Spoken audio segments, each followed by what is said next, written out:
Do we? Hello, We are and live. we are live. And this Are we is live? yeah, we're live. We're This is live. yeah. Okay. Okay. And this is We're Dave live. Travels Through Time with my friend Sadako, and we are doing the State of Decay Watchalong review. Yes, we are. Yes. So we're this is the second story of the E-Space trilogy, isn't it? With the Doctor and Romana, and an unexpected guest is trapped in E-Space. Yes. This Exactly. special CVE. All right. Well, yeah. I guess let's give it. So we just give it what 10 minutes before we play this story. Yeah. Let's see if we build up an audience. We might do. I don't know.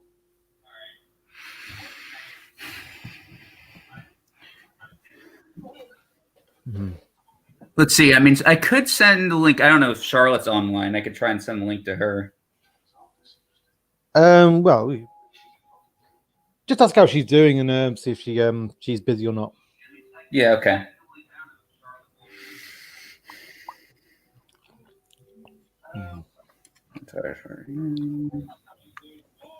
Okay. All right. Oh, 3 people. We got 3 people apparently, according to this, watching. Keep reviewing. No one's commented yet. No one's announced their presence. Not yet. No.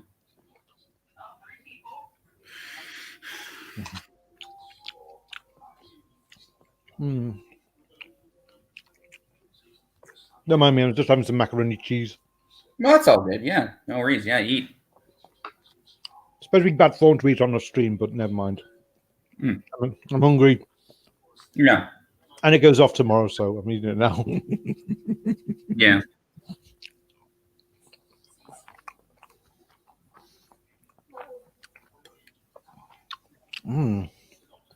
Nice. Tell you what, it's cheesier than Horns and Lime on this. Oh, yeah. That's good.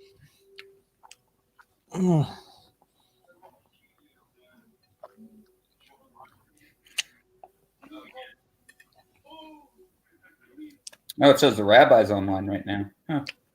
He's live. He's let's see. He's looking at this Screen Rant article today, where this analysis of was the Doctor right in Genesis of the Daleks to pass up that chance to destroy? Oh, hello. Oh, hello, Disaster Area. Hello. Good to see you. Good to hear you.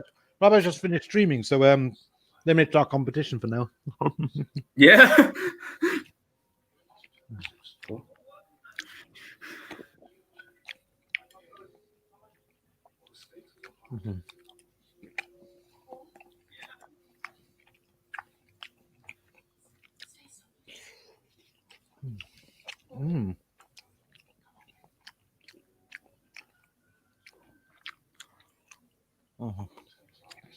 You only watched a bit of his stream. Yeah. Like he had him streaming, then you had Spacebook streaming, then you had him Rabbi streaming, and then it was like so like I went into this thinking, oh, there's going to be a lot of tough competition for us. Yeah. Oh.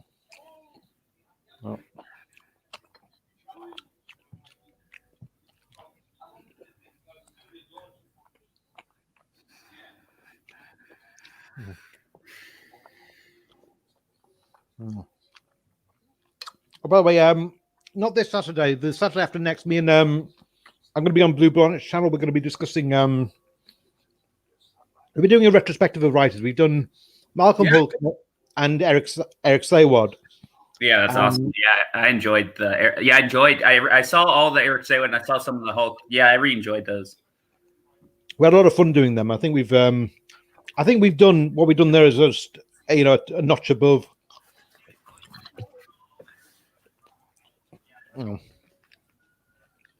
So next one we're going to do is going to be on Terrence Dicks, but we're not doing it this Saturday. We're doing it next Saturday because it clashes with Mr. Hyde doing that read along of the Daleks. Yeah, which I was supposed to be in, but unfortunately I can't make it. Oh darn! I was going to be Aladon. A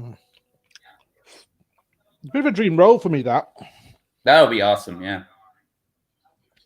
It would, and I'm kind of gutted it's not going to happen now. But I think he's going to do other read-alongs, so they'll probably spare it, save a vacancy for me there. Yeah. Hopefully the timing isn't going to be so bad. Mm-hmm.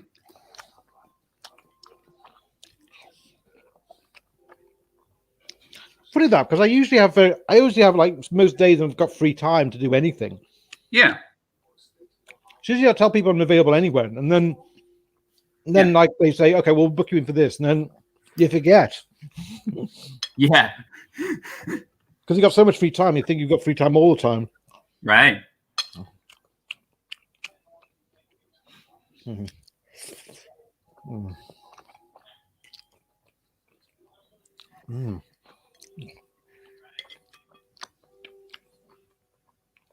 So, what, have you been watching any streams lately?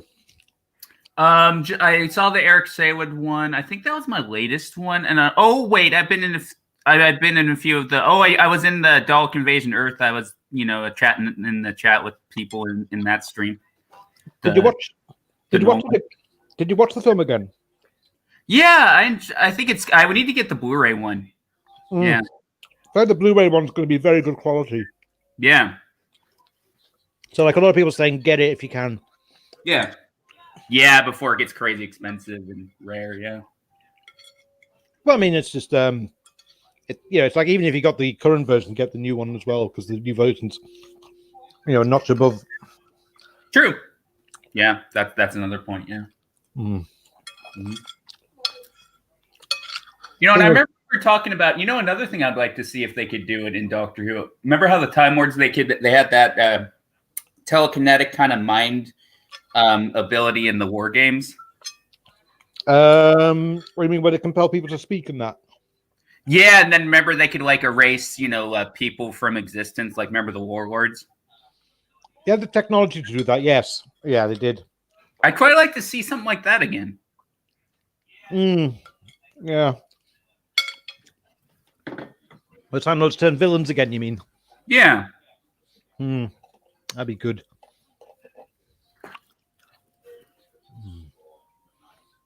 All right, let's see. Well, it's been 7 minutes. What should we do? Give it like 3 more minutes, and then we start, or?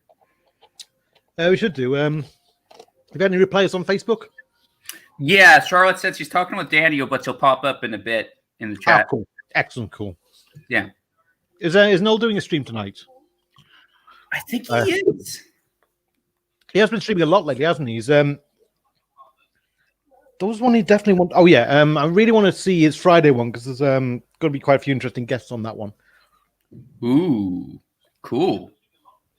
Like because it's not just going to be like the usual panel. It's going to be people from outside the panel who kind of, they said like I used to really like the era, and now I've gone off it, and it's good. It's going to be interesting to get their take on the current era because it's like usually like a lot of people that have been against it from the beginning, right?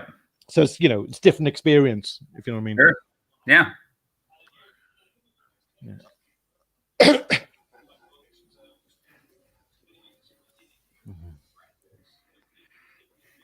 Well, let's see if any more people turn up. Yeah. Mm-hmm. Yeah, it's weird. It says 4 people watching. Interesting. Yeah. Mm-hmm.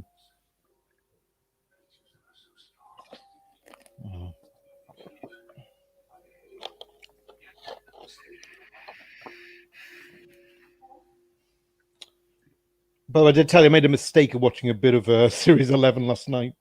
Oh, you did? Yeah, I watched a bit of the Battle of Ranchok, whatever the blue thing's called. Yeah, whatever it was. The finale, yeah. Yeah. And the bit where Graham is kind of backs out from killing Tim Shaw and Ryan. That is awful. That was awful. It was. Yes. Yeah. Oh, that season is worse than I remember. It really is. It doesn't hold up too well. Yeah, no. No, it gets worse with repeat viewings. It actually gets worse. Like because I didn't think it was the first few episodes. I didn't think were that bad at the time. I thought they were kind of a bit bland, like. But I thought maybe it'll get better as it goes on, and it just got worse and worse. It got stupider, and it just became clear that the makers were really utterly clueless. Yeah. I can hear my own echo, Oh, I think that's because she's moderating. That's why in the other room. Oh, okay. Is Jen watching the episode with us, by the way? Well, she saw actually. You know what? She saw Yeah. Full Circle with me last week. Okay. Yeah. All right. And she saw some of. Yeah, I showed Toby some of the story yesterday. Our staff and we watched it. All three of us watched. Yeah. Oh, cool. Yeah. That's great. Yeah.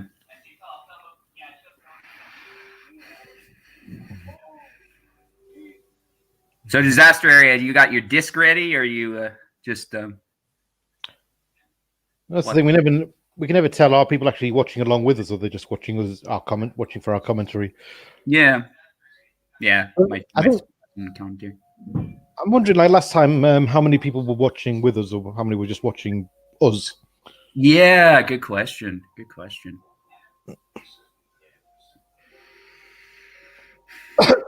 Like I've seen some of Noel's ones where they get. I mean, the Dalek Invasion Earth one that got quite awkward, didn't it? Because I was watching the DVD version, which had because it's a film, like you got various different film logos to get through first before you get to the film. Right. I think problem being was watching the BritBox version, Oh. and someone else was watching a downloaded version, so none of us were in sync at all. No. But that's a really great bit. That bit was like I haven't got to that bit yet. Yeah. Yeah.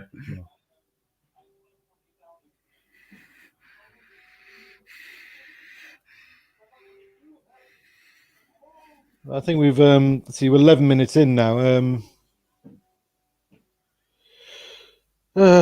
Shall we just start? Do you think? Yeah, I'll just start it. So everyone in the chat, okay if we start? Yeah, okay if we start. Anybody in the chat? Okay. Wait for a response here. Mm-hmm. Who does the count? So which one of us does the countdown? Good question. I mean, I can do it. Oh, okay. Disaster has given us the green light. Okay, so, cool. I guess we should just start then. Yeah, from 5, 4, 3, 2, 1. Go. Okay.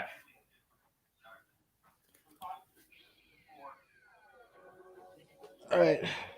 Titles again. Yes. I'm not going to watch with the subtitles this time. I think the subtitles detracted from it last time. Yeah. Just have the volume minimally low. We were advised not to have the volume on too loud because it might get busted for the soundtrack. Like right. YouTube have been quite ruthless lately with their with what they prosecute in terms of copyright. Yes. Like I watched a stream the other day with Sanctuary of Geeks, and he had this a TV on in the background that had Hercules playing. It was on silent, but it was mainly him talking. And YouTube decided, no, we're going to terminate the stream immediately because it's showing copyrighted imagery.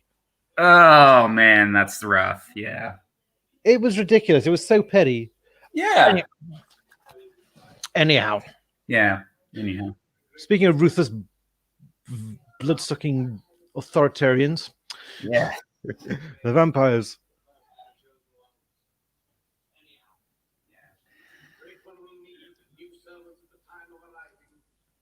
Is it me, or does he look a little bit like Eric Say What?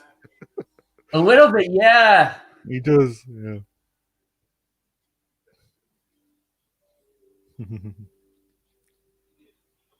That's the villages.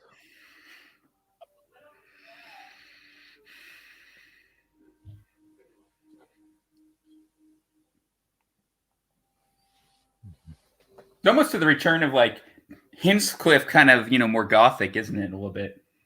Yeah, I mean, this is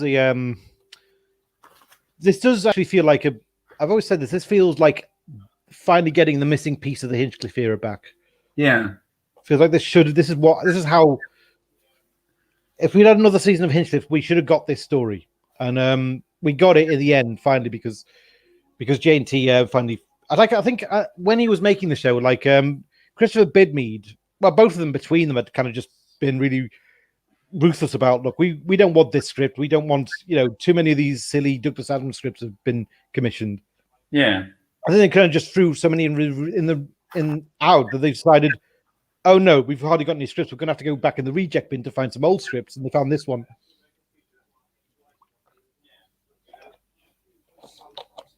Because Terrence Dicks wrote this back for 1977, didn't he? And yes, the reason they couldn't make it was because, well, they were basically vetoed by the head of serials, who said, look, this year we're doing a big production of Dracula for Christmas.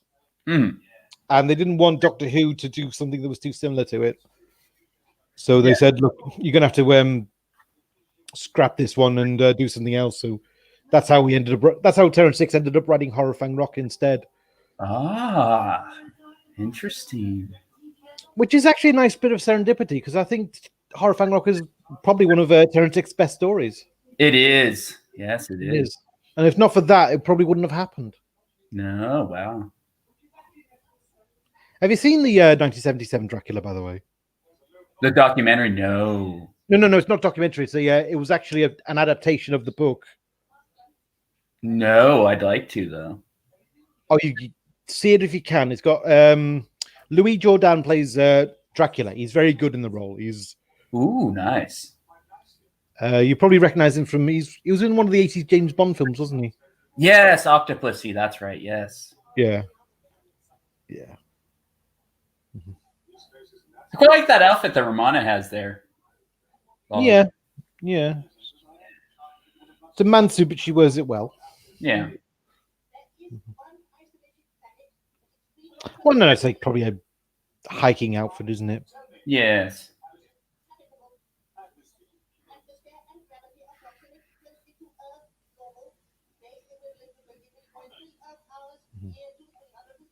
Yes, Kanan. Yeah, is there a personal GPS system, isn't he? Yes. Ooh, that's a big. It's very green, isn't it? Is that? Do you think that was intentional to make like East Base look different? Yeah, I think it might have been. It's a nice idea, isn't it? Where Hinchcliffe was Hammer Horror Who. It was indeed. Yeah. Yes, I definitely agree with that. Yes. Like the first season of Hinchcliffe, you don't see much of that. You see like Ark in Space. Yeah. Getting these Ark stories mixed up. Ark in Space was it was basically Alien before its time, wasn't it? Yes. But like it definitely pushed the envelope, and the Sontaran experiment really pushed the envelope, and Genesis of the Daleks, that was definitely more of a sci-fi horror, wasn't it? Yes. And it's really more with season 13 that we saw the gothic horror stuff, like Pyramids of Mars and Brain and Morbius. And then, of course, in the end, we kind of went out with Tanza Wing Chang, which is the epitome of that style. Mm-hmm. Very true.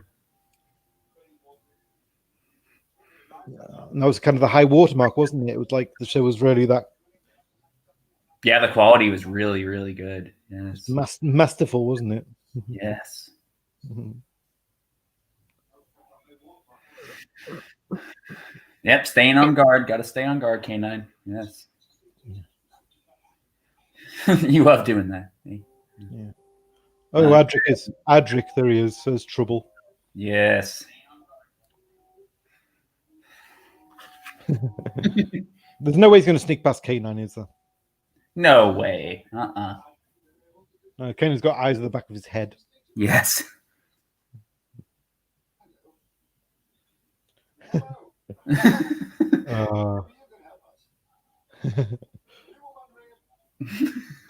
Oh dear.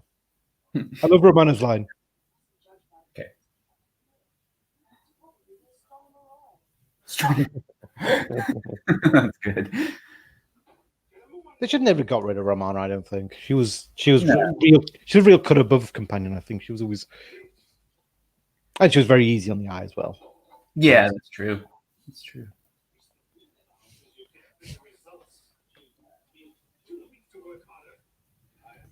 Like I know fans rave about Nicola Bryant, but for me, Romana was the absolute beauty of Doctor Who. Yeah. Yeah, I can see that.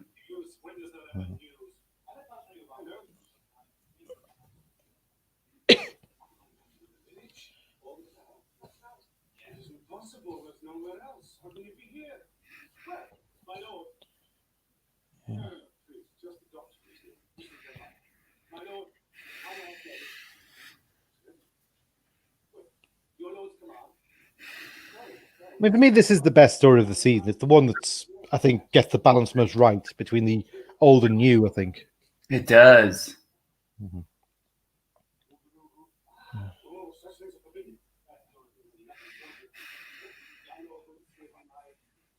Lala Wood is my favorite companion. I'd say Lala's definitely up there. Like Romana too is definitely up there with her, Leela, Susan. I'm probably one of the only fans who likes Susan, but I do like Susan. Yeah, Susan's. I always thought she was a good one. Yeah.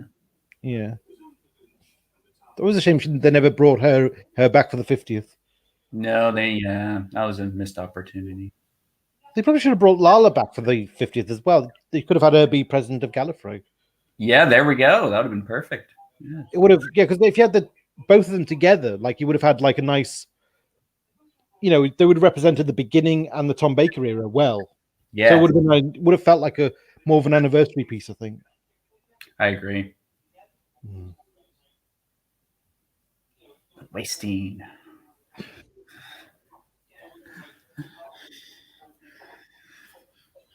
I would have liked to know what this would have been like if it was Leela rather than Romana, and if there had been no Adric. Yeah. Because Romana is quite, in a way, she fits this story, but only by accident. Like, because it wasn't planned that she was going to be in it. Yeah. So, I mean, when it was written, like Romana, they hadn't conceived Romana yet. So, but it was the fact that they're both Time Lords, I think, really works with this story because they both know a bit about the history of the Time Lords and the vampires. Mm-hmm. Oh, Disaster Area says Lala Ward is my favorite companion. Yeah, no, I read that one. Yep.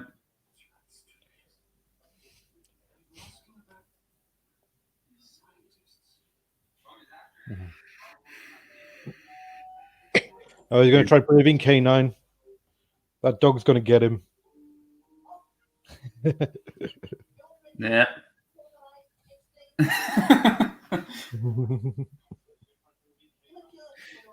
K9, just stun him, please. Yeah. Give the fans what they want. Step away.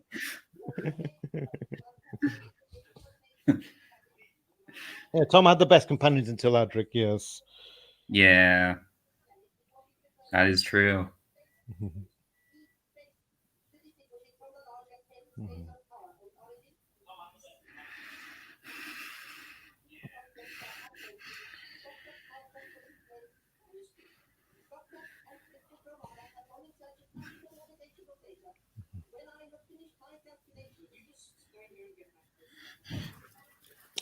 Actually, I think I might put the subtitles on because I can barely hear it, That's fine, yeah.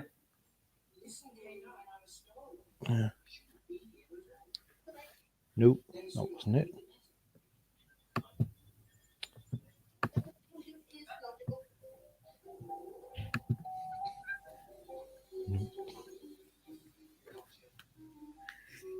Nope.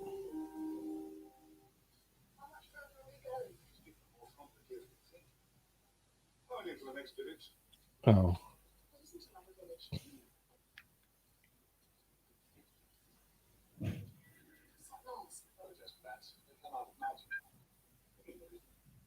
Oh.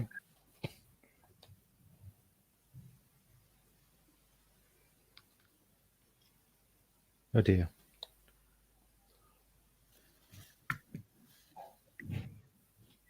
Mm-hmm. Yeah.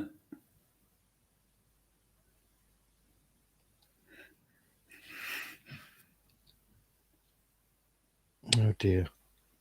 Oh, yeah. Oh, sorry. Okay.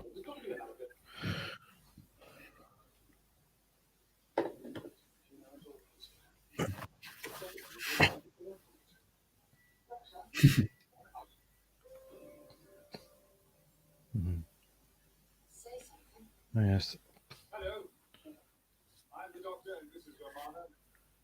I'm a bit behind you now because I tried to get the subtitle and accidentally pressed. Oh, let me pause it for a second. Yeah. Right. Where are you? No, wait. Where are you? I'm with Camilla and Alcon and. Right. But is there a particular line they've said yet that I? Why did you not seize them when they first? Oh yeah. Okay, yeah, play now. Okay. Okay.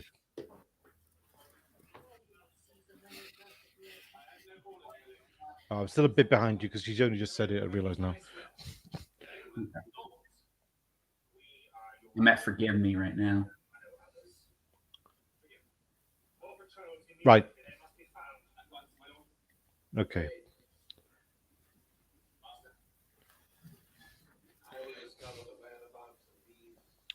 Tell you what, when we get to the final episode, when we get to the end of the first episode, we'll pause together at the titles.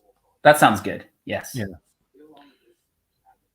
Because I've only got about I'm 12 minutes in, so it's probably just That's a cool effect. It is indeed.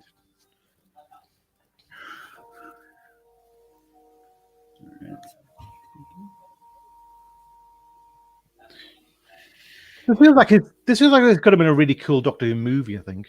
I agree. Yeah. Mm-hmm.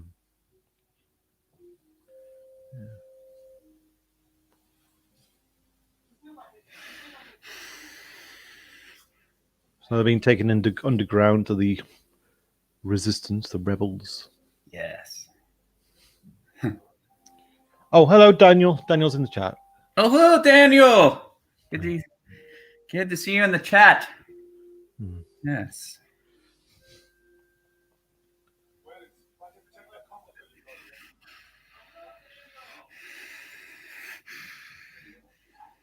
For anyone late coming, we're halfway through episode 1, so yeah. Oh, tools.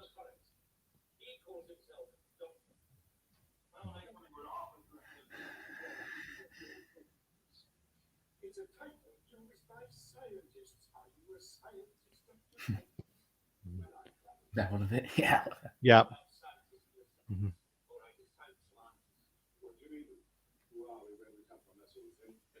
I forgot he's still got the Sonic at this point. Yes. Yes. Yeah. Yeah. JNT didn't get rid of it yet. Yeah, that was in the cards, though, wasn't it? Yes. There's been a lot of people saying they should do that again, really. Well, in the new series, it's used even more, isn't it? Yeah, it's kind of it's multi-purpose now, isn't it? Yeah.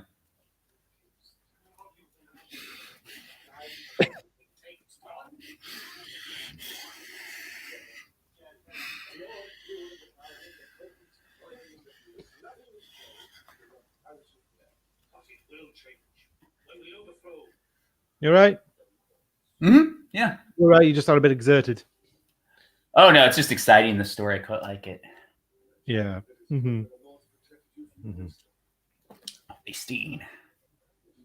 Yeah.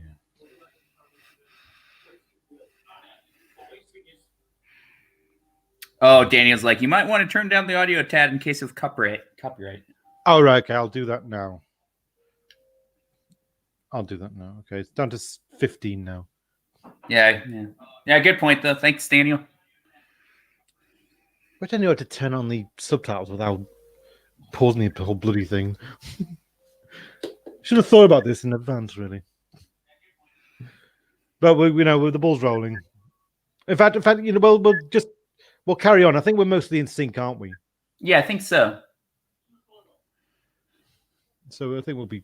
Oh, hello, Charlotte. Charlotte's with us. Oh, Charlotte. Awesome. Disaster Area says I only like Pertwee with the Sonic. Because, I think Troughton had the Sonic toward the end, didn't he? It was first introduced in Fury from the Deep.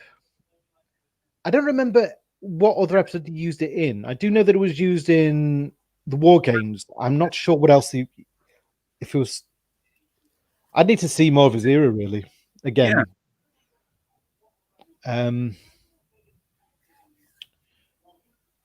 It became a mainstay of Pertwee, and it became a mainstay of Tom, definitely. Yes. And then, Davison got to use it for his first 4 stories, and then it got smoked, didn't it? Yes. Yep, the Terralipto story, yeah. Mm-hmm. Yeah.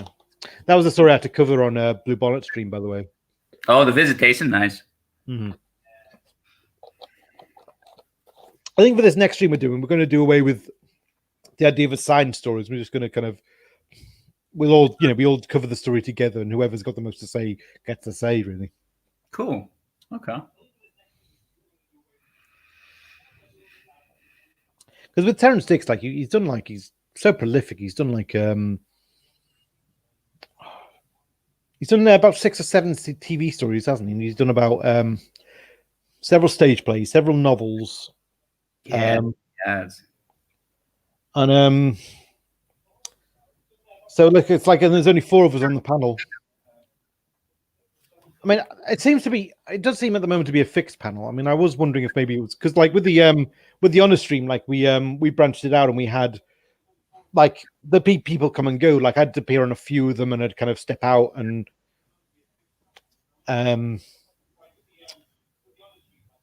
but now it just seems to be it's kind of we've got our kind of core set of reviewers.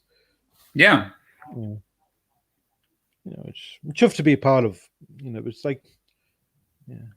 Oh, I actually read the sequel to this. Actually, I had it. I don't know where it is now, but I had the sequel to this story written by Terrence Dicks, actually, from the New Adventures. Was it Blood Harvest? Yes. I have a copy of that, but it's a bit damaged. I got it at a convention. Awesome. But I've not started reading it yet. I'm a bit, but I'm told that was one of the best. Like, because I feel like Disaster says Troughton used this Sonic in the Dominators as well. Oh, okay, yeah. Yeah. Mm-hmm. That was actually the first Troughton story I saw, so I should know that. Yeah. That was one of mine first ones I saw too, I think. Yeah.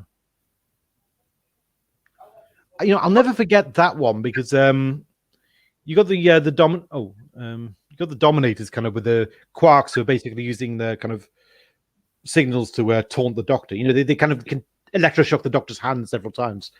Yes. The thing is, at that time, our TV was faulty, and so I got electric shock from one time when I pressed the channel button. Oh, wow. So in a strange way, I always associate the episode with that sensation. Oh, that's crazy. Oh, my gosh. Yeah, I was 11 at the time. I think it was 1993. It was... Yeah. I think the TV must have got kicked in a family row at some point, and it probably was had that shock effect. Matthew. Oh, and it's his birthday, by the way, today as well. So happy birthday, Matthew. Happy birthday, Matthew. I did to... Yeah. He says Tom and Lala barely look at each other in this story. It's like the honeymoon period. It's weird. They had a honeymoon period, then that was over, and then they got married anyway. Yeah, that's true. Yeah. Ooh. Like I think Peter Moffat, the director, said like he filmed them, and immediately when he pressed cut, they got as far away from each other as possible. That's how kind of acrimonious they were at this point. Mm-hmm.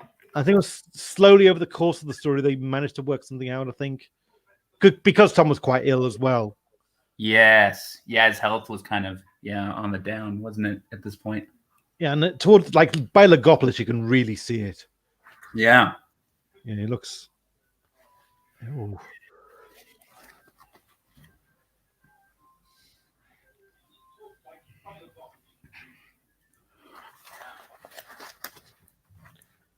There's quite a visceral punch to it, isn't there, with the bats attack? That's so cool. I love this. Yeah. Yes. Oh, that's awesome. Yes. All right. Now we're at the closing titles here. Yeah. Okay. Have you actually lived near bats by any chance? No, that'd be awesome though. No, I wish. When I was studying up in Preston, when I was about in my early 20s, like there was this kind of a riverbank area I sometimes go for long walks over because like the riverbank led to a VU cinema, which I sometimes go to when I just kind of wanted to, some escapism kind of thing. And on the way back, sometimes like overnight, you'd have bats. Yeah. Oh, Daniel's interested. How do I go about joining your forum? Do I just sign up? Oh yeah. It should be. I think you have to register with Pro Boards, and then you can. Awesome. Should let you on. Yeah, it's a good forum, Daniel. We quite enjoy it. Yeah.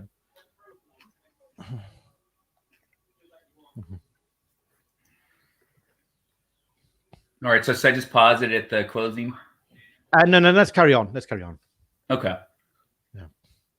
Like Mr. Hyde's on there already, I think, and Lee Anthony Davis is on there too. Like, yeah, and obviously, both of those are on there. Yeah.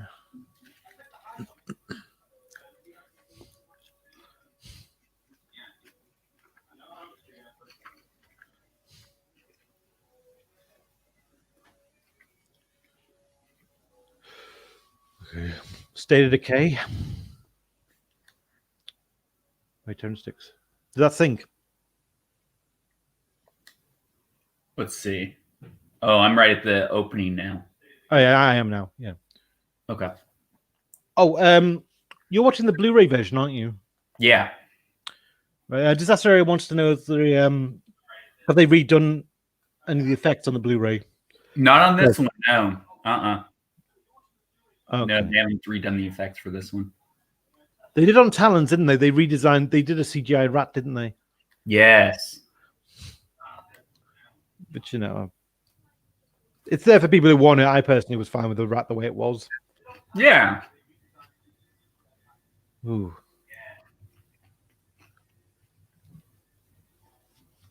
Well, that's interesting, isn't it? Before we mentioned like the starry the sky back the star backdrop was very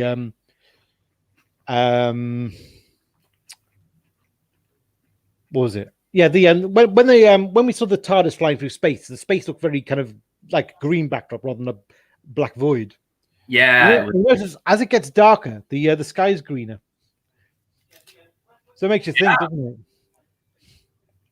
Look at that. Yeah. It's a nice effect. It is. Matthew Pounder says maybe Adric's presence on set put a strain on their relationship. Well, they both absolutely loathed Matthew Waterhouse, from what I know. Yeah. Rabbi took the mick out of that CGI rat, lol. Oh. Yeah. Rabbi's got a mischief about him, doesn't he? He always kind of likes to pick at things. Nobody likes Adric. Yeah, it was just... Yeah, he definitely was one of the most least popular, wasn't he? Yeah. Ooh, surprise entrance. Mm-hmm.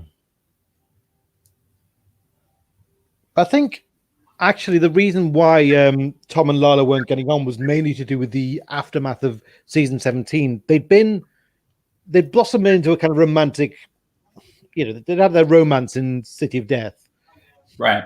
I think it continued throughout the season, and then when the season ended, I think for some reason they just separated. I think Tom was very sore about this because he felt he'd possibly found the one, and so when they came back together the next season, they were just they were not happy. They were not happy being back together because I think it was just too, It's funny, isn't it? There's not much on it in the not in Tom's biography, isn't it? Is there? No, it just kind of. I suppose that's the way it is. It's like, a breakup can seem like the most devastating thing at the time. Then in hindsight, you forget, don't you? It just seems unimportant suddenly. Yeah. I think in fact, Lala said she decided to leave anyway by the beginning of that season. Yeah. And Jane T wanted her to leave because he kind of wanted to establish a new broom, but she was kind of in agreement. She said, "Look, it's time for Romana to go. Let's go." And we wanted her to go out big. Yeah. The one thing she stipulated is she did not want to be married off. Right. So it's a good thing she wasn't. Ooh. Bloody hell. Yeah, I think Adric was a good concept. The problem was Matthew Waterhouse ain't a great actor. Yeah, I agree. Yeah. Mm-hmm. And played with the idea of a Artful Dodger companion is great, but it was what we ended up with was Adric. Yeah, that's true. Yeah.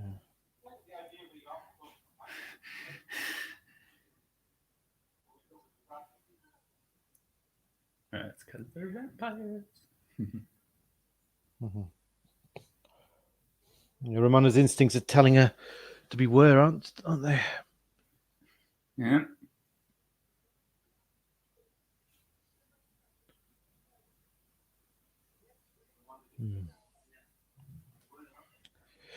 There's Adric doing the. He's probably trying to pilfer himself to some soup. Yes. Yes. Oh, Disaster Area says I got Tom to sign a photo with Lala in, and he said I was married to her once. Tom Baker thought he couldn't act for Toffee either. Yeah. Well, I think toward the end, Tom was just vitriolic about everyone, wasn't he? He was just kind of like if he was in a bad mood that day, like it was hell for every other member of the cast on that day. It was like, oh god, yeah. Oh yeah, there was even footage of him showing how real footage of on I think it was the Leisure Hive or something. He was really pissed off. There's bits of Shadow where he is as well, where he's just kind of effing and blinding. And even Janet Fielding has said like she felt like he was quite volatile and hostile. Right. Daniel Leach has said it. Moral of the story: never shag a co-worker. That's true. That's true. Yeah. Mm. Oh, that's good. You can just imagine like Tom and Lala and Tom. Yeah.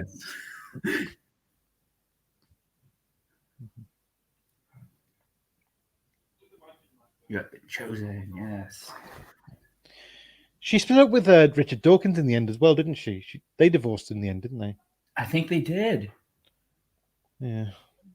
I suppose they've been very kind of private and discreet about why they did, but yeah, they did.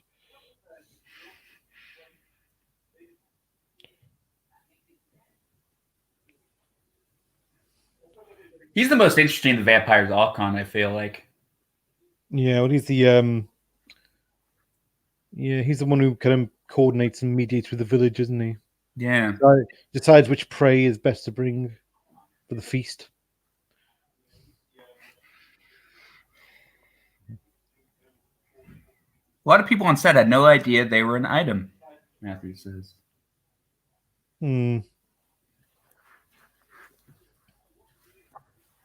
Yeah.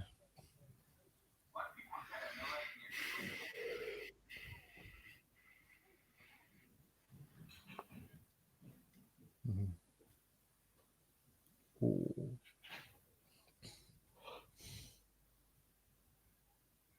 Well, I think anyone who was working on this story would have definitely said no way are they an item. Yeah. Oh.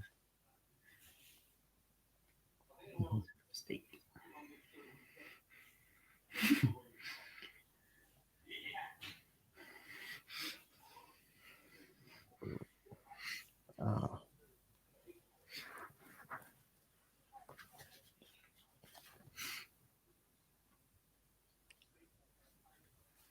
I almost forgot the cliffhangers of this. I remember the first cliffhanger.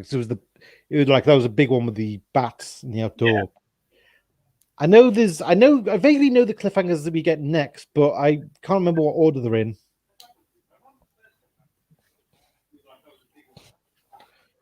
Baker looks ill and completely fed up. Well, that's the thing. He was, I think he was fed up. He didn't like the changes, and he was given doctor's orders to quit the part. I think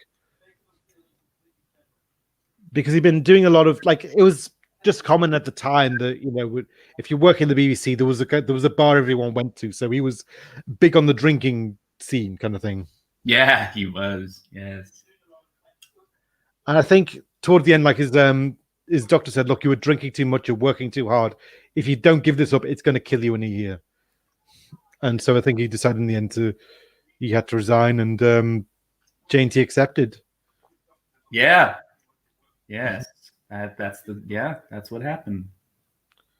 Because like usually before then, when Tom handed in his resignation, like Graham Winning was like, God, thank God. And then the BBC would say, no, you cannot get rid of Tom Baker. He is the star. You go before he goes. You know. Yeah. I like this bit. I like this bit where they're trying to figure out the names and origins. Yes. Yeah.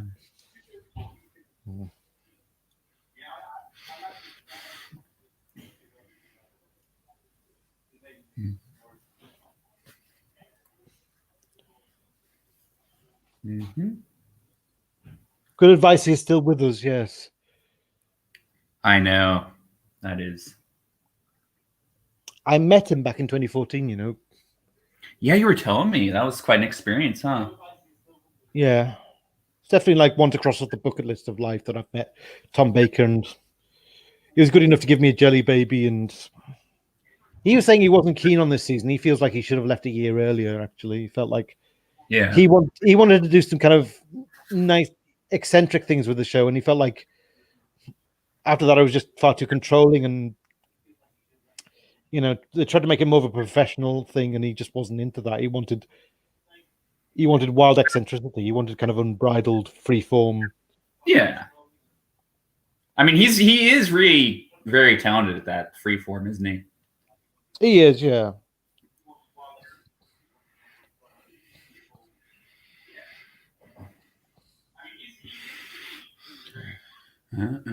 Hendrick again. They never get invited into like when you know hosts like those when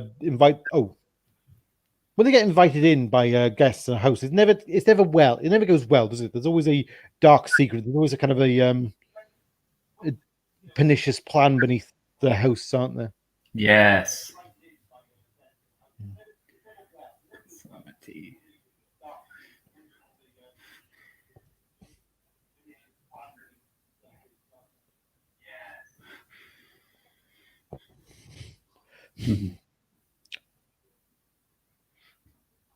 So Terrence did a sequel, didn't he? And then Paul Cornell did one as well, wasn't it? It was Goth Opera.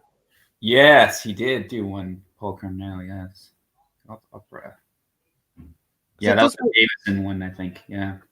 Because I always feel like the vampires could have been a recurring villain in the show. Yeah. I felt that would have been a really good a new kind of you know, I feel like the 80s needed a kind of a landmark villain, just like because in the 60s you had the Daleks, and then you had the Cybermen, and the 70s you had the Master and Davros and the Sontarans. I felt like the 80s kind of really needed something like that, and I feel like the vampires for me are the one. They should have been the one, really. I feel, and yet they didn't quite catch on as a villain, did they? No, they didn't.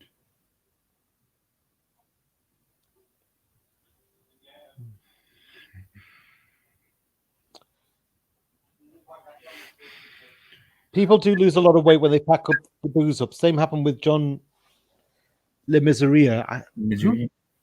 Ooh, wish I knew who that was. I'll have to Google that. I don't know who that is either. Well, presumably he was a drunk. Yeah. Yep. Daniel Leach, I've soured on Paul Cornell. I soured on Paul Cornell when back in, I think it must have been 2009, I first read that. You know, there was that infamous interview that came up because Stephen Moffat was about to get the part of showrunner. And this interview came up, which he did for a fanzine back in the 90s, in which he just kind of slated so much about the show and said there was rubbish and everything. And it was a kind of a 4-panel group, and like it was him and Paul Cornell, and there were 2 other people I don't remember, but him and Paul Cornell were the big kind of leading voices on there. And I remember there's a bit of Paul Cornell's that really stuck in my craw, where he just said female and gay fans are more intelligent than heterosexual males. Wow. And this was back in 1990, so it's like 1995, so it's like this is before the woke era as we know it. So it's like it was in the cards then, and that's just how how he was back then. Yikes. Yeah.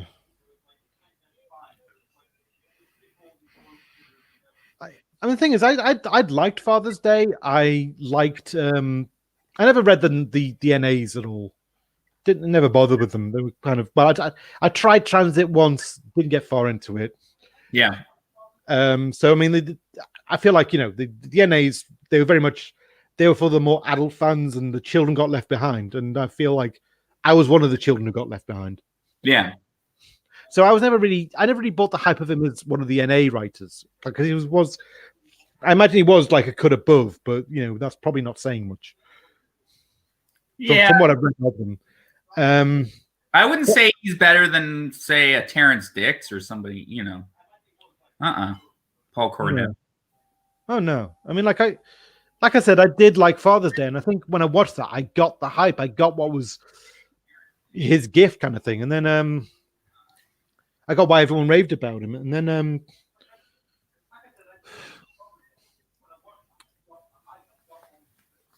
but now no, it's like Cornell really comes across as cocky so and so.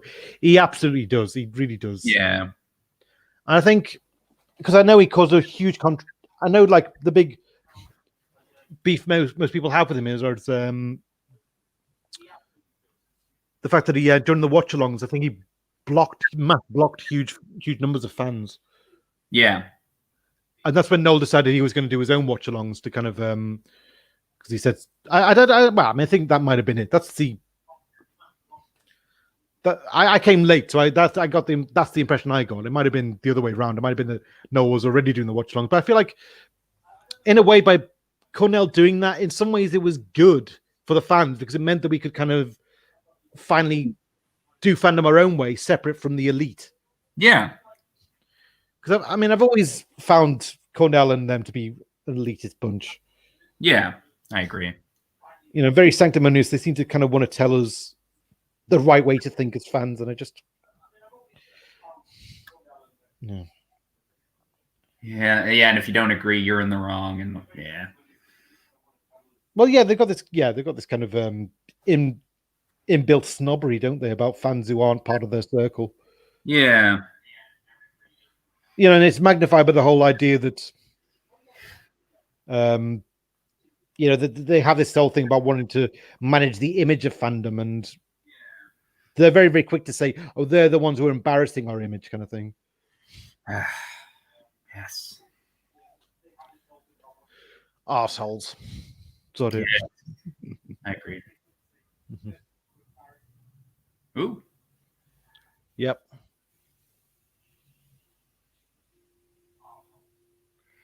Oh. Going deep into the what's in literature called the belly of the beast. Yeah. Mm-hmm. The beast sleeps. Mm-hmm.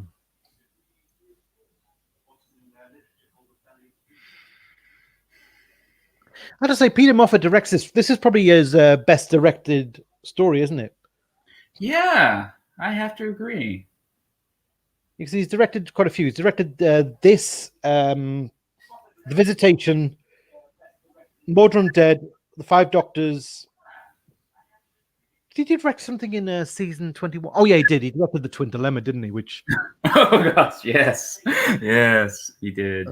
And that was a kind of a bit of a.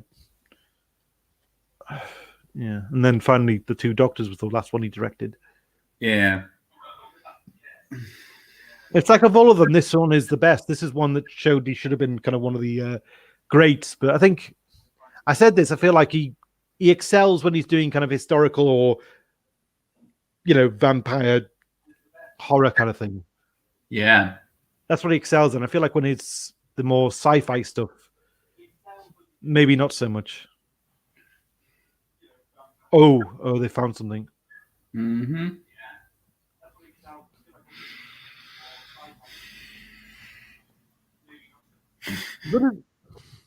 Up to this point, blood was not something you saw much in Doctor Who, was it?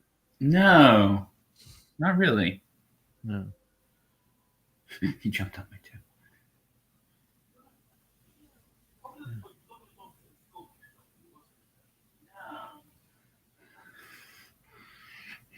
Oh, you are ahead of me. She's only just trod on his toe. Yeah, we pause it, huh? Let's see. Well, no, we'll pause it at the titles, I think. Okay. It's Terrence Dix's favorite color, green. Yeah. Oh, what is this? It's hard to take a man seriously that brushes his teeth with Watsits. Cornell needs some serious dental work. That's good. Yeah. I've not seen him interviewed lately, so I don't know what his teeth are looking like these days. But they can't be any worse than mine. Matthew's like, ouch.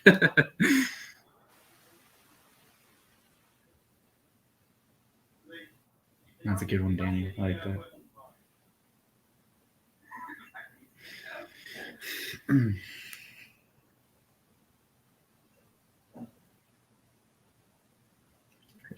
Running water.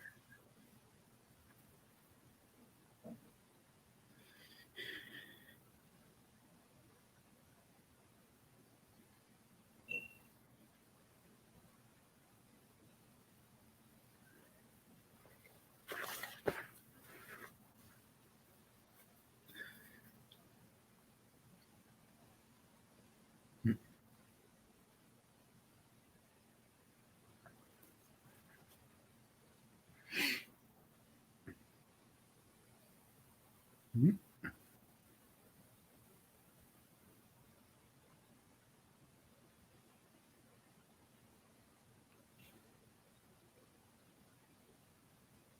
There's all.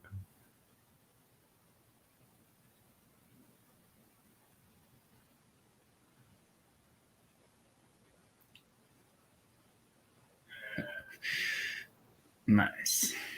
That was good.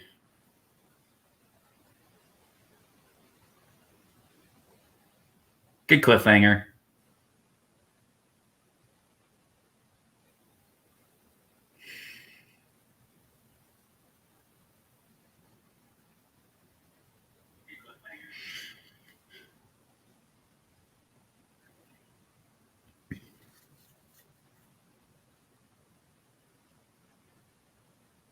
Kingsland.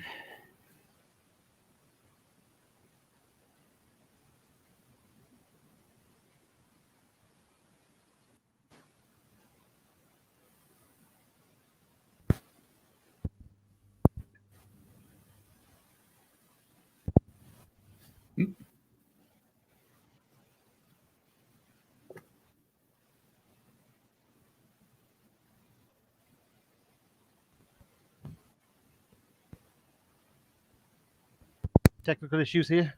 That's okay. No worries. Because I just said I'm just trying to get your attention. I didn't hear back from you. I thought maybe you couldn't hear me. Yeah, I couldn't hear you for a second. Yeah, I was looking at the opening, the closing title. Excuse me. Right, producer John. Producer John Nathan Turner. Director. Okay. Can you hear me? Good.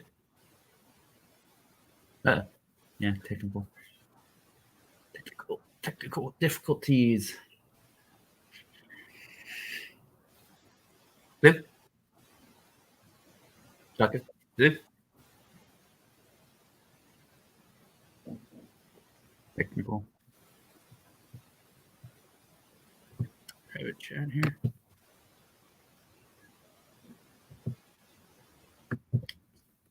Oh no. Uh-oh. What happened? Uh-oh.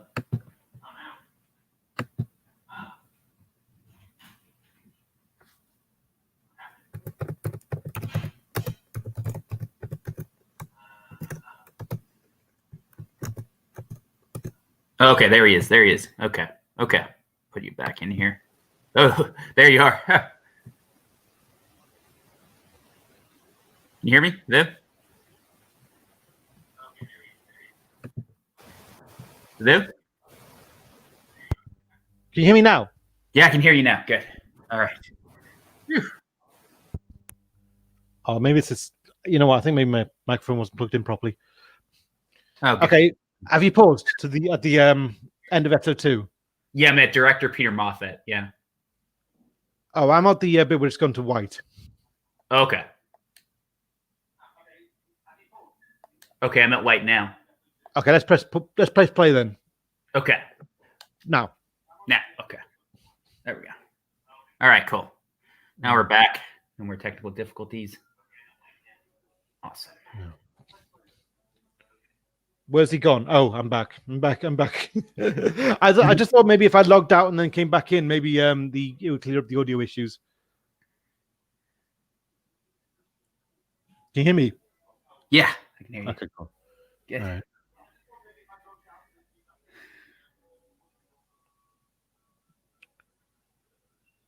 Yeah, I think StreamYard's playing up, because it was Gremlins in the system. Yes, I think so.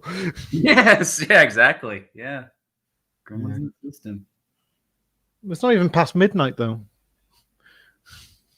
No, that's true. It's not. Well. Right. There we go. Yeah. Ah, this is cool. Probably bats. Yeah.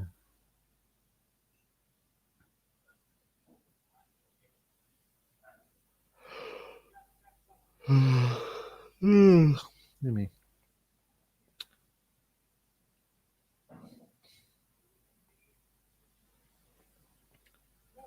Oh yes.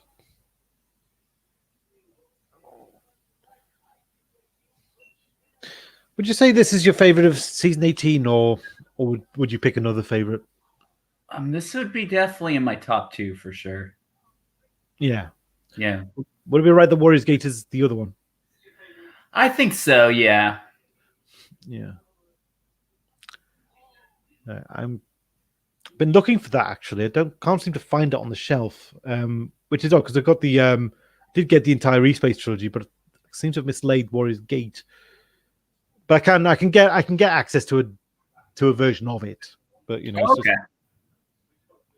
I just wish I knew where it was, if you know what I mean. Like yeah. It's always good to keep hold of physical media. Oh yeah, I agree.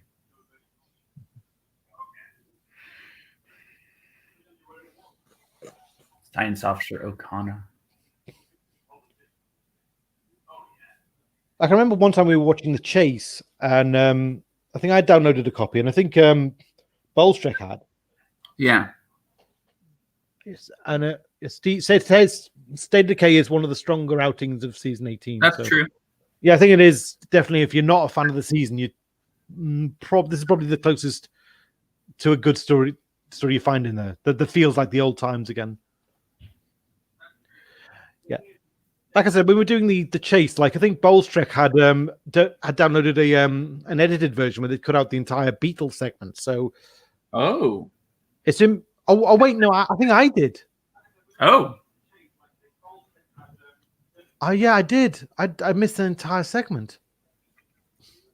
Oh dear. Yeah, which is a bit of a bummer, really, because yeah. I mean that's such a lovely scene. It's a kind of Ian and Barbara. It's a lovely kind of reminder of home.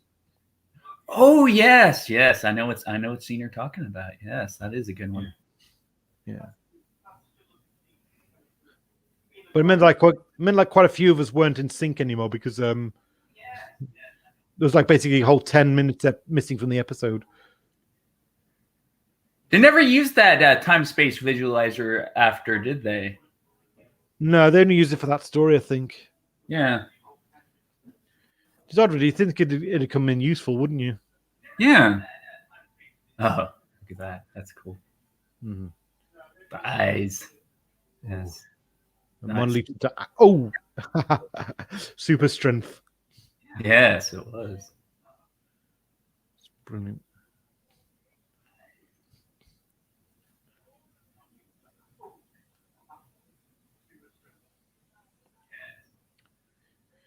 She was definitely one of the best companions, wasn't she? It's like she was a really feisty one. Yeah.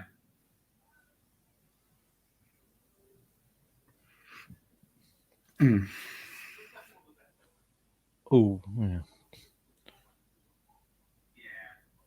Yeah.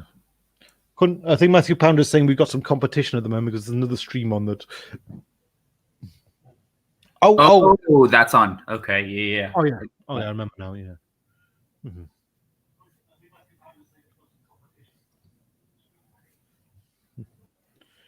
Can't compete with a birthday, can you?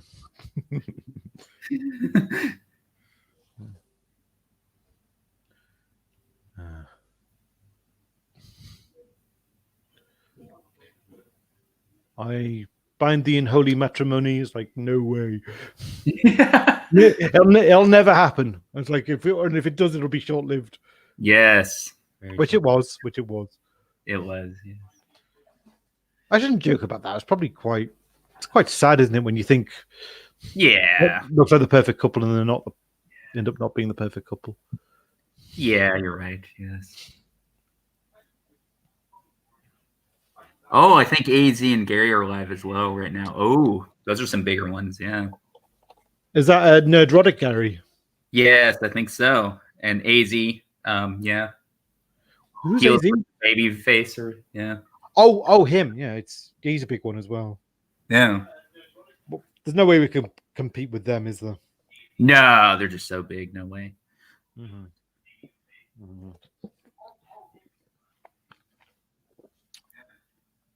Is no on tonight. I think he's on tonight, isn't he? Well, that's the thing. I think he. I don't seem to get I don't seem to get when I'm subscribed to him. Like, I don't seem to get. It doesn't seem to come up in his in my subscriptions that he's going to be live. I think he does it very impromptu, just so he. I think he does that so to probably cut down on the trolls he gets. So he announces it on Facebook, and everyone kind of goes to that. And I think that's how we end. Basically, like I've seen, it's only rare these days that I see like he's got a stream upcoming in my subscription page. Oh, Noel doesn't do Tuesday usually anyway, so tomorrow. No, that's true. He doesn't. He doesn't. No. So there's a Monday, Wednesday, Friday one, I imagine. Yeah, that's what he usually. I think you're right. Yes. So he started to make Friday his call-in day. Yeah, those are fun. Those are fun. Yeah. Mm-hmm.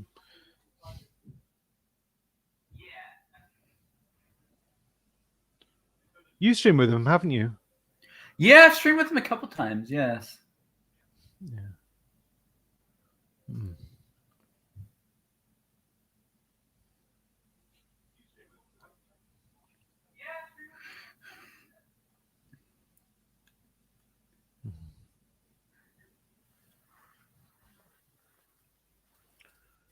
Yeah, so far I've streamed with Bonnet, I've streamed with Retro Doc, and Sector of Geeks.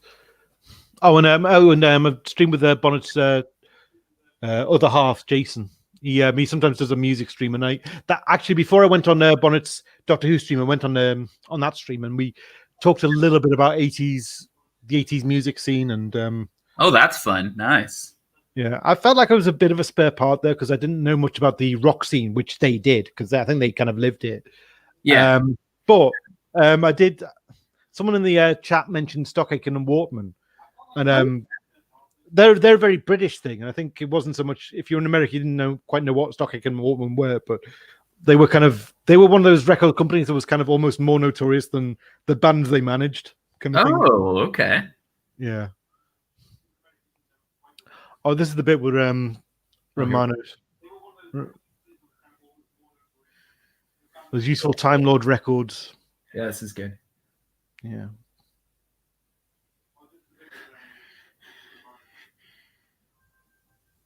I think it's directed well so that you don't necessarily see that there's animosity between them. No, not too much. No. So you feel like the chemistry's still there, kind of thing. Yeah, there is still a little bit of that. Yes, I agree. When you get a good script that gets into kind of Bond kind of thing. Yeah, that's true.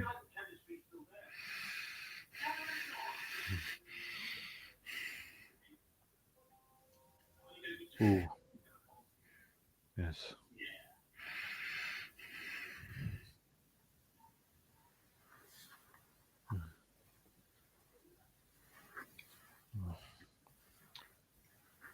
Lola Ward, the ultimate posh totty. Yeah, she is.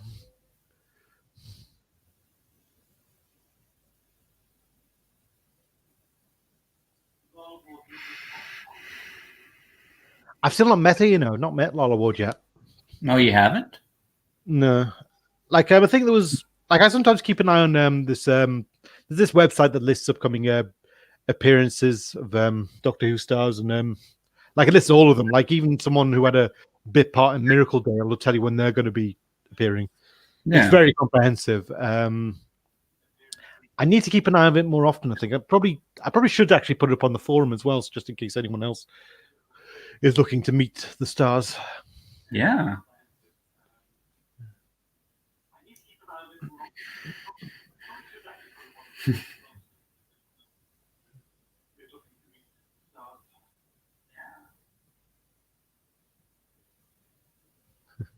Oh, this part's good too.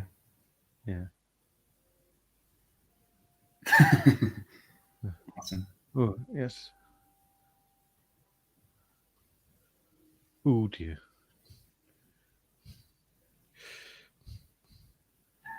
Oh, dear. Took hit the door quite badly, didn't he? Oh, Disaster Area says she is living in Hong Kong now. Oh. Can't exactly blame her. If I had money and prestige, I'd probably move out the UK myself. Yeah.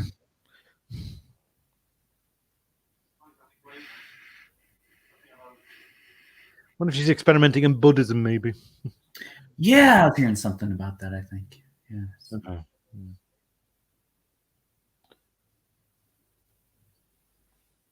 Well, that's a cool. The screen like that holds up pretty well. Yeah. Well, in a way, it's kind of the fact they're a bit antiquated kind of suits the serial, doesn't it? Yeah.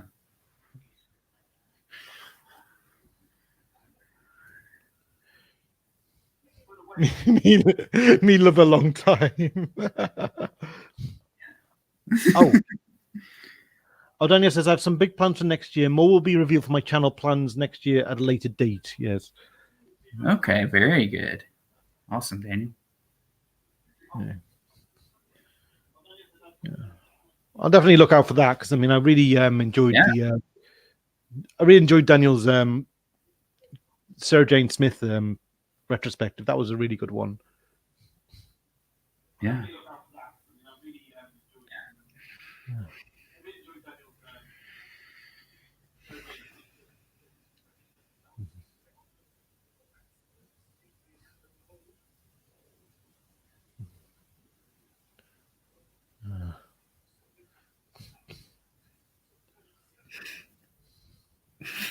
It's too soon. Yes. Ah. Ow, ow, ow, ow. Ooh. I wonder if I should get another microphone. These headphones can, I don't know if sore on the ears. Oh, you might want to get another microphone. Yeah, maybe one that doesn't require a headset with it, if you know what I mean. Yeah. I don't know how gamers manage to wear these for hours of streaming and gaming. I think they must just be they must really love the gaming and get so into it they don't even notice. Yeah, best. Do you game much, by the way? Sometimes, yes. Yeah, I'd say I game maybe 4 times a week or something. What's your choice of system? Well, right now I'm playing. Well, PS. Well, I have the PlayStation 4. All right, cool. I was slightly tempted to get that just to get the Sonic, the Sega Classics, which have got the old Sonic games on them. Because I mean, I'm kind of the last game system I had was a Mega Drive. Oh, okay, cool. Since then, the only games I tend to play are kind of PC computer games like Bejeweled, and there's this really lovely game called the Samantha Swift Archaeology Games, where it's basically just a kind of a click and collect game kind of thing, but it's really good, and it's like it really recreates this feeling of going through these kind of ancient civilizations and picking up the artifacts and putting them together. It's that sounds good. fun. Yeah. Yeah.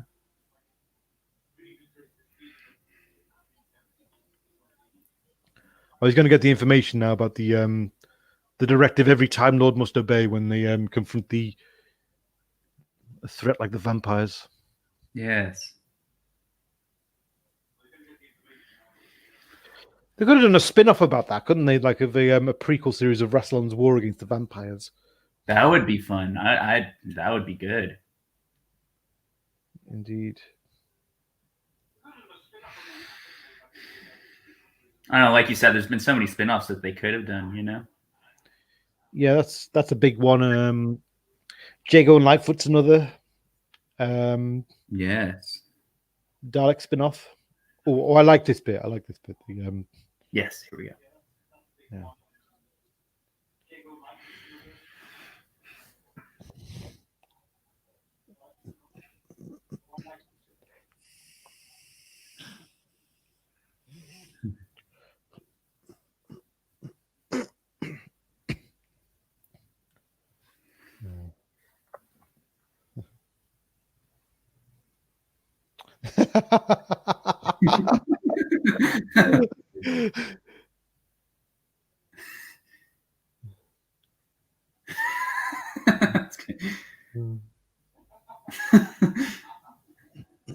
What group separator?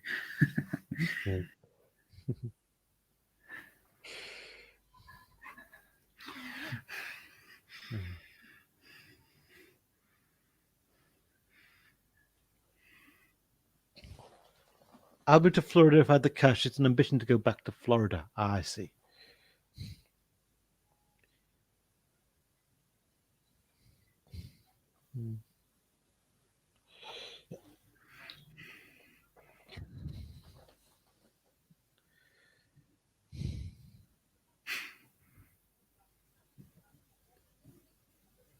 I think given the choice, I'd probably like to spend a few years living in Dubai, because I think great thing about that is you'd lose weight so quickly because it's just so sunny there. It's just so boiling. Like it's boiling overnight, never mind during the day.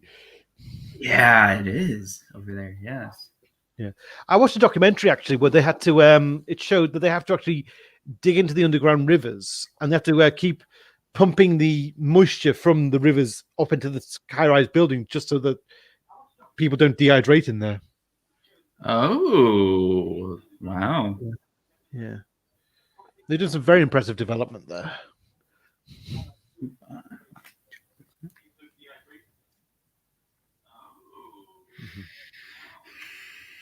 Yeah, I think it was probably was of all the holidays I've done, I think that was one of my favorites.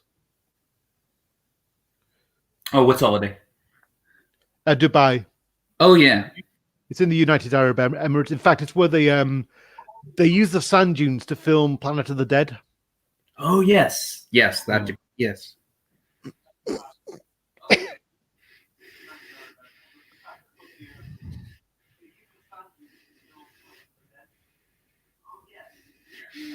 Patrick. He's a lost cause. Leave him. Yeah, just leave him. Come on. Yeah. You did the best you could. Just save yourselves.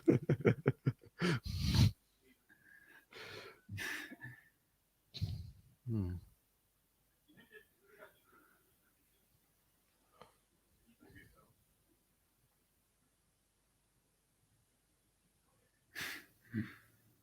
Mm-hmm.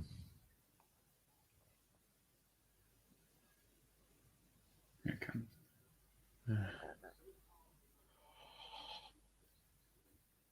And so fiercely did they cling to life. Yeah.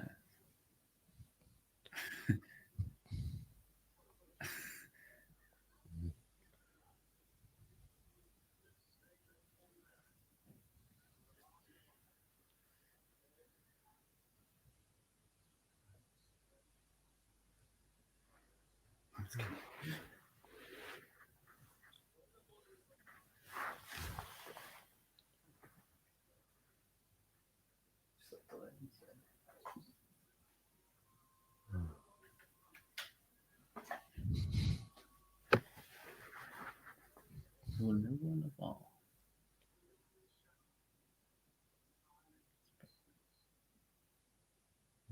Tell now.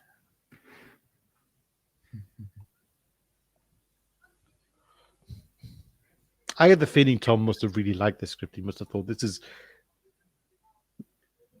Yeah. was the chance that got him to kind of really get his teeth into the material again. Yeah.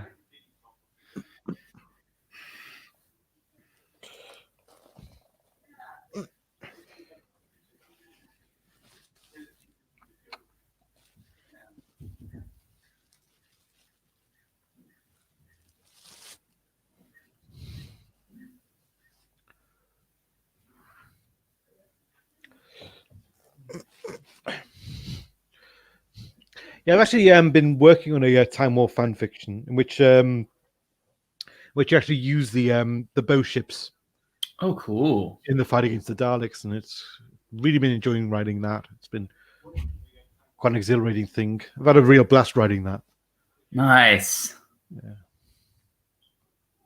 I need to get back into it really because I'm still a few chapters away from the end, and I've been spent like years having writer's block about it. So I need to get back into the game. That's fun writing, isn't it? Oh, it's great. It just really takes you away. It just helps you. You can really work through your issues through writing. That's true. Yeah. Oh, geez, there he is. Yep.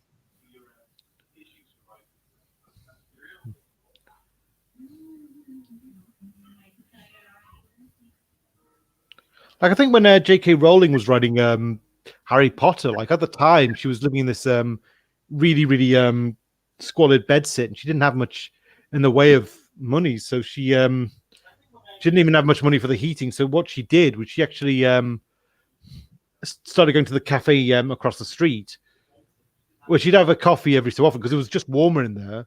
Yeah. And it was where she could just do a bit of writing, and I think she wrote the entire. Well, it must have written the first book at least in the whole of the first book in that cafe. Oh. Oh, here we go.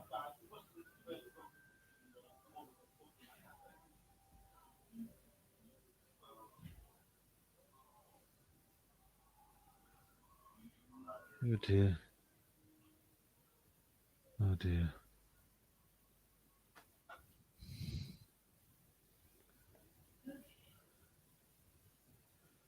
No.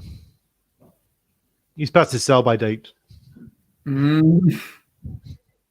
The end is always the hardest part in writing. That is true. It is. Like I've my ending for this has changed quite a few times. I think it's not quite going to be what it was.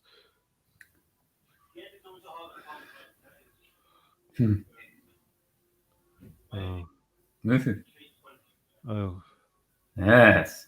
It's quite intense. Yes. Yeah. That's good. All right. Right.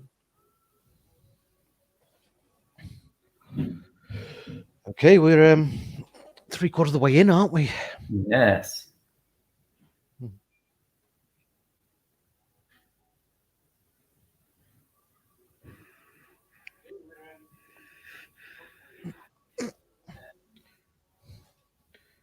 Yeah.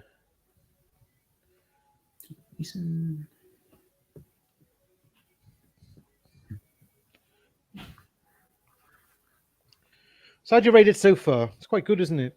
Yeah. It is rather good. I would say for me, I'm rating it over a 9 for me right now.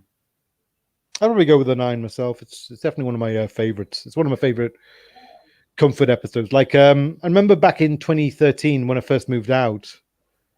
Like I was really moving house, it's so stressful. It can be quite kind of upsetting. In fact, you kind of feel a bit dislocated, and it's a really big separation you've undergone. Yeah. I just found watching this was incredibly comforting. It just did, it just helped somehow.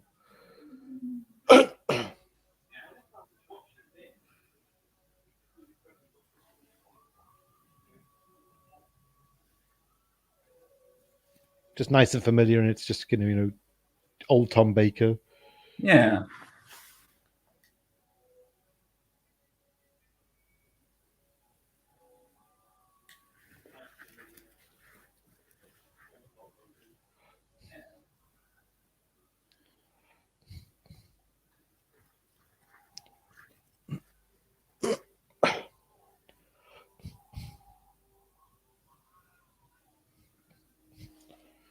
I'm moving next month. I hope there is not a lockdown. Uh, Right. I'm in the northwest where they've basically locked down. Well, pretty much all the northwest. I think it was just suddenly there was a rise in cases in the city, just about something like 500. yeah. I think Dean was saying this, wasn't he? That Blackpool is like it was only just getting back its amusement park back in service, and it was getting customers again, and now it's like it was just about scraping back from the lockdown, and now it's going to be a terrible shame if the lockdown now kills it again. Mm-hmm. True.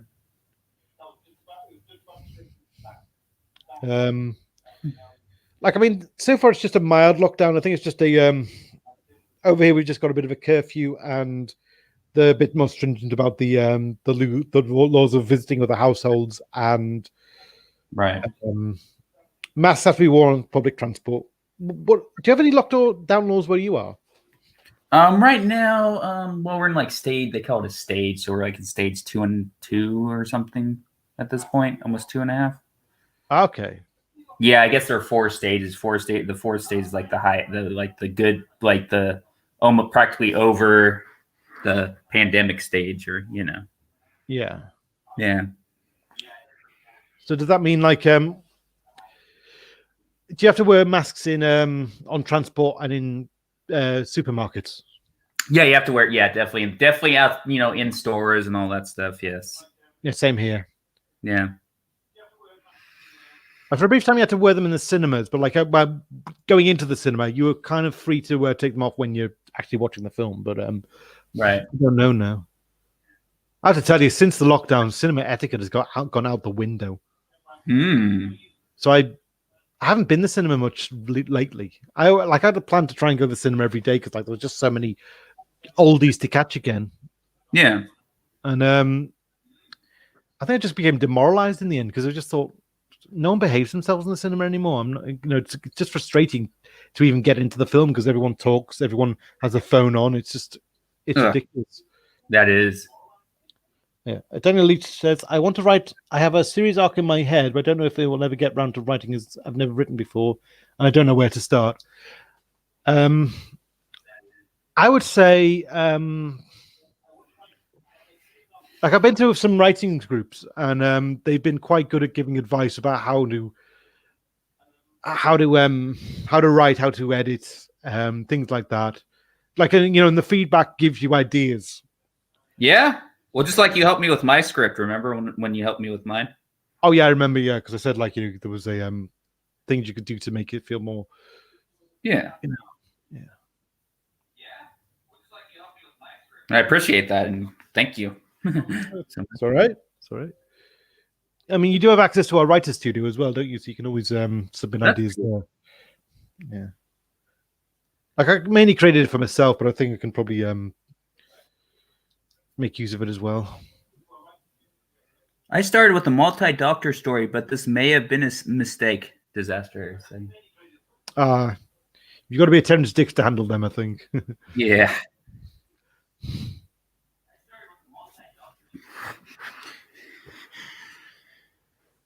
We'll go to the resting place.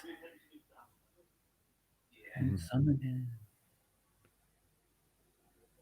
Like in my fan fiction, the only doctors I've written for properly are 11 and 8. Yeah. I have a little bit written for actually a little bit wrote for Cushing because one of our on our old fan fiction forum there was someone who set us the task of which we never finished, but of writing the each one of us wrote an episode of what might have been if they'd done the third Cushing movie. Yeah. So we wrote The Chase as it would have been as a movie. With the the movie version of Ian, Barbara, and Susan and the Doctor. Yeah. Which I quite enjoyed writing. I wrote the last bit. The guy who started wrote the first bit. Someone wrote the middle bit where they land on the Mary Celeste. But not enough people contributed in the end, and in the end it just didn't happen. Darn, I'd love to have read that. That'd be awesome.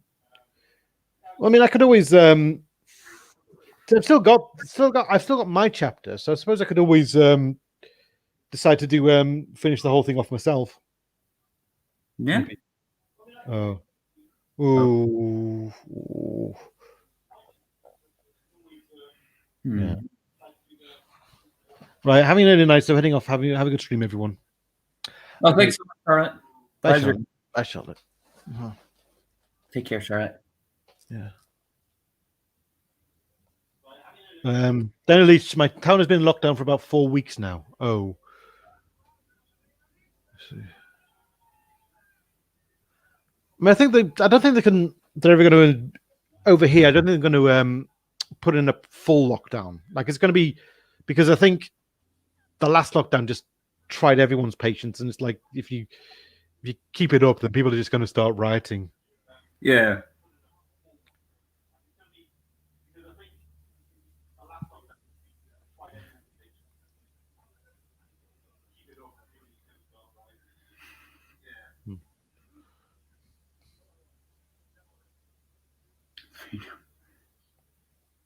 Oh, we better watch what we say about the lockdown, haven't we? Because YouTube, yeah. I think it's fine to mention the lockdown, but not what the lockdown's about. Yeah.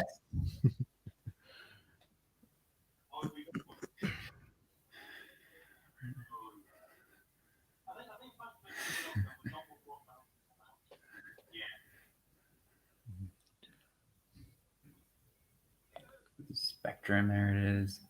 Yeah. There's the tower. It's like an old Amstrad computer, isn't it? Amstrad was before your time, wasn't it?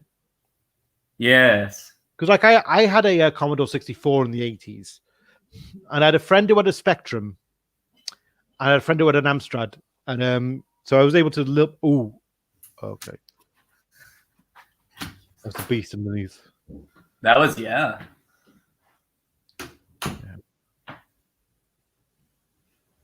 Heartbeat of the Great Vampire.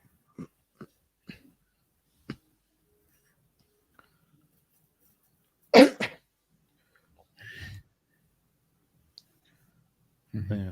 Try your favorite Doctor first, as you will know how they act. Oh, Adric is an absolute brat in this scene, isn't he? He's just. Oh yeah.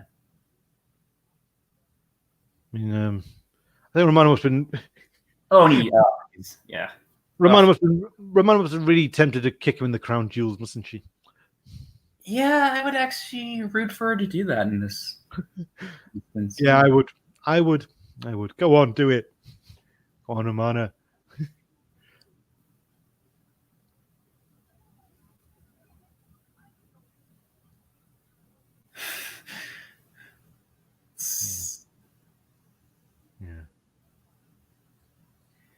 Yeah, it's instances like with this, you just can't stand them, you know?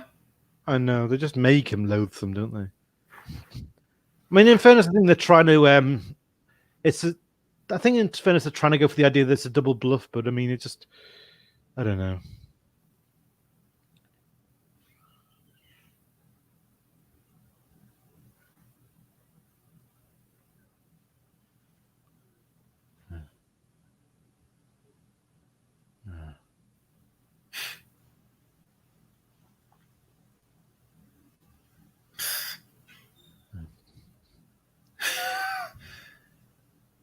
You right? Yeah, no, just what he's saying, Adric, yeah. Yeah. I'd have trouble keeping my cool around him myself. If he was acting that way.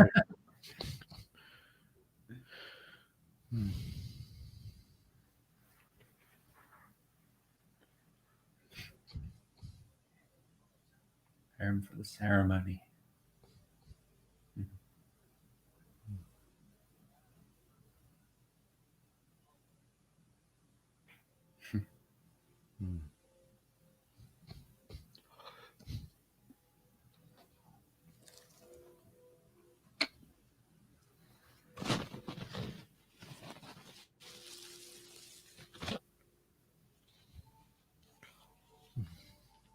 Oh, it's waking from its slumber. Ooh.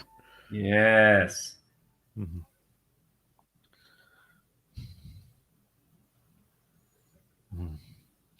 This is like the Back to the Future idea, isn't it? Where they've got this plan of what they're going to do, the plan of attack. Yeah. We see the plan, and as we get closer to the plan in action, it goes slightly wrong, Yes. and so they have to improvise their way around to make it go right. Mm-hmm. Which is a nice. Get you on the edge of your seat, doesn't it? It does.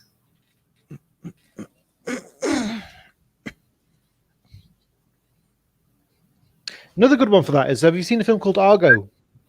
Yes. The one where they got the plan to get through the for the gate to the airport, and they have to improvise the way through that. That's a great kind of like if that was a Doctor Who episode, that would have been the cliffhanger, wouldn't it? Mm-hmm. Yeah, it would.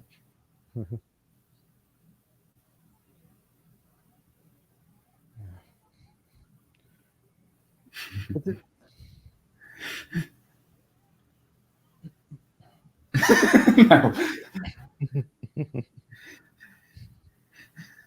It's great when he gets excited.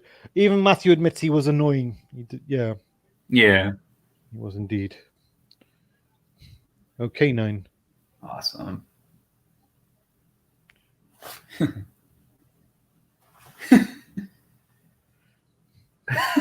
Look at that. Like, huh? Yeah. Mm-hmm. Mm-hmm. Oh. Rebellion starts. All right. Go K9. Yep.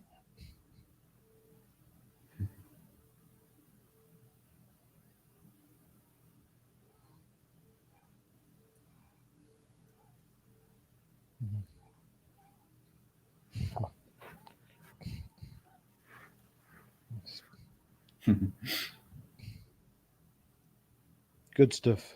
Yeah. Healthy good and good versus evil battles. Yes. And this must have been slightly inspired by Dracula because it's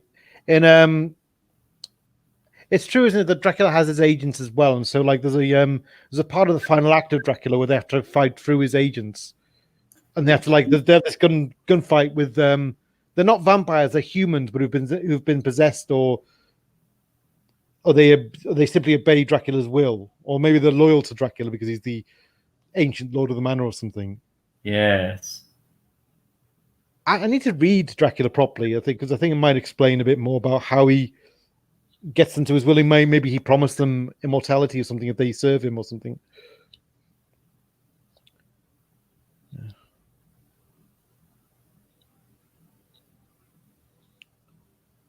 I got a multi-region Blu-ray player for my birthday. I'll be able to complete my Dan Curtis collection now. Cool. Ooh, all the Dark Shadows and all that. Nice. Yeah. Let's see.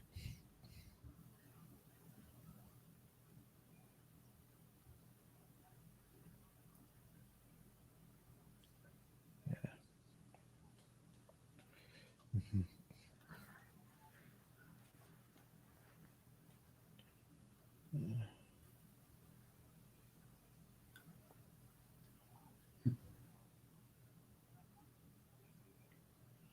Yeah. I love this.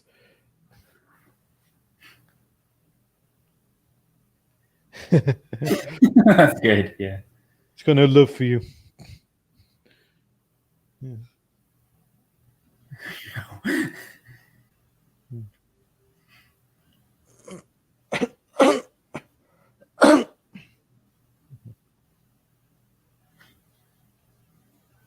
It's definitely one of Terrence's best scripts, isn't it? It is. It's up there, definitely. That and Horrifying Rock, I think. Yes.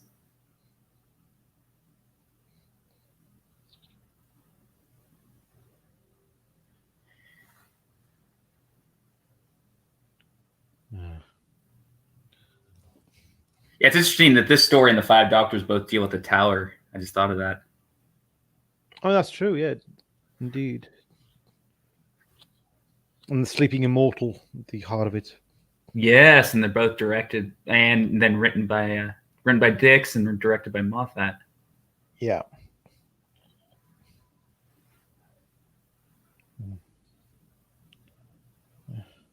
Are they expensive as Blu-ray sets or cheaper on Region 1?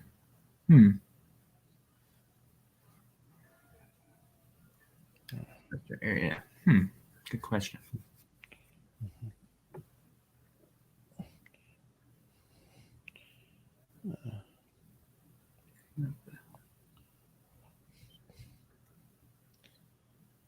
I see the Doctor knows he has to do the Time Lord's bidding, even though he doesn't like killing. He has to do it, doesn't he? Yes. Which goes in stark contrast to today's Doctor. Oh yeah. Big, yeah.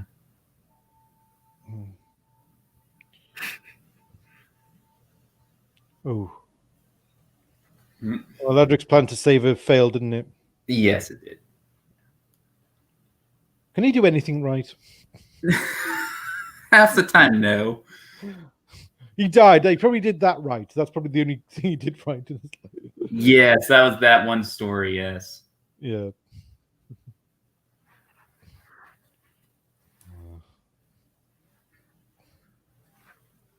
Oh. Is she going to levitate now? Oh, no. They're offering her. They're burying her. Mm-hmm.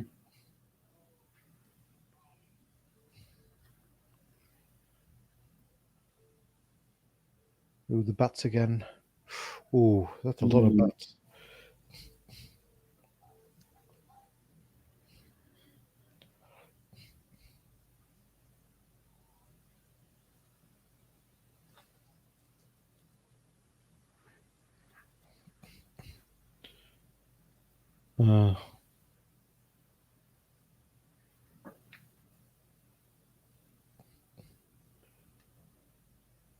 None of the rockets are working, are they? Well, almost none of them. It's like it's down to the last one in the end.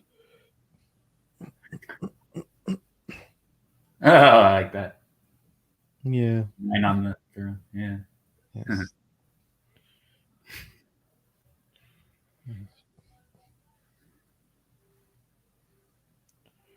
Oh.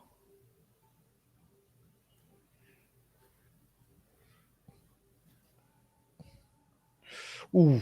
Ooh. Ooh.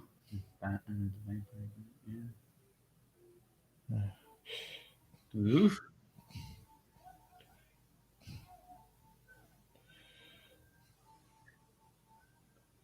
There's an old Hammer horror where she we actually see her be turned into a vampire, don't we?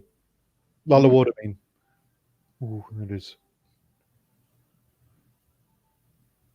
a nice effect. Ooh, that's yeah. Yeah, it is.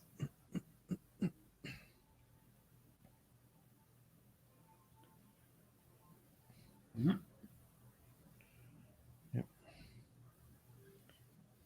Because it must come down.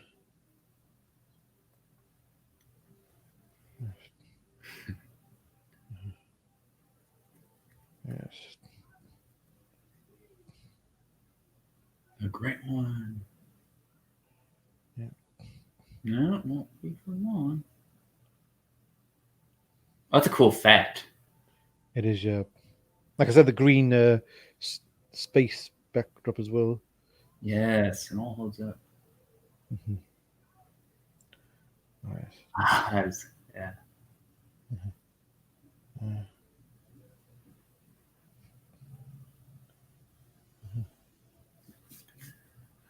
Oh. Yep. Yep. Ooh. Just land right in the heart. Ooh. Yeah, I think I got him. And the Doctor Who Blu-rays are easy to get on Region 1, but don't come in the nice box. I see. Yeah, the boxes aren't very nice, and the ones we get, yeah. They're just your standard, Blu-ray. Yeah. You don't get all the nice like artwork and. Oh, that artwork is something else, isn't it? It's very. Ooh. Ooh. Yeah. Oh, nasty. That is, yeah.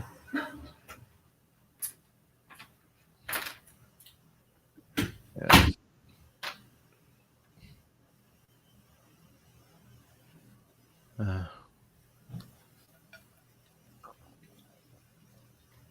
Yes.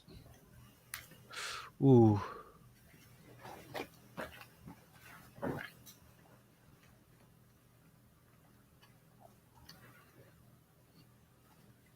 Okay. The day is saved. Yes.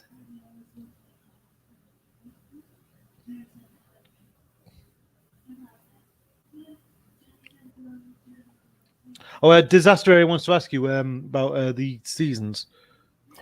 Yeah, well, the kind of basically this one it says no, they're not. No, they're not. Well, it just says season 7, but they're not. It doesn't say season 18 or something. No. Yeah. It's supposed to mean season 7 of Tom's era. Yeah. I can't wrap my head around that, you know. Yeah. Because I'd assume that like it's pitched for American fans who are kind of internet savvy. Yeah. And know how the seasons of the show work. Know that Tom Baker's season was last season was season 18, and I assume like it was for fans who know what season. When someone says season 26, they know what that means. It means like the last season there ever was of the Right. classic show.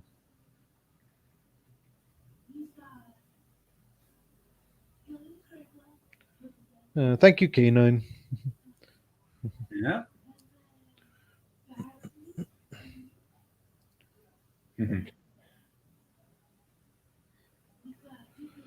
So now they have a time to grow, don't they? As a society, they're no longer under the oppression of the vampires. No, they are not.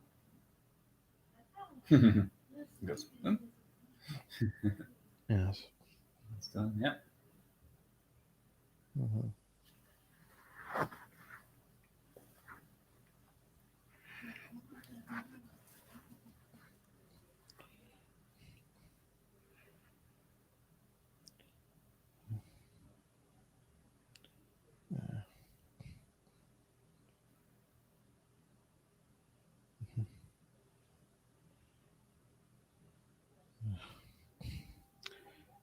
The doctor's got quite a task getting rid of Adric now, hasn't he? Yeah. He's never gonna get him home. It's like No. Yep. Well, that's it, isn't it? That's it. Yes. Mm-hmm. That was a satisfying one, that wasn't it? It was. Yeah, it's got all the good stuff. It's like yeah. Yeah, the acting, direction, story, everything. Yeah. Really good. Mm-hmm. You say 9 then? I'd say I'm going to go even higher. I'm going to go 9.5. Oh, cool. Yeah, Matthew Powder says this was a leftover from the Graham Williams era. Yes, it was. Well, it was kind of that awkward in-between period, wasn't it? It was like it was commissioned just as Hinchcliffe was going out and Williams was coming in. Yeah. Of course, they had to...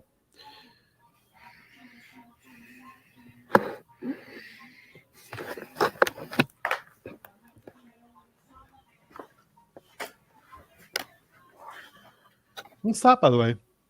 Oh, she's just listening to a song or something, I think. It's going to need here, so it's less echoey.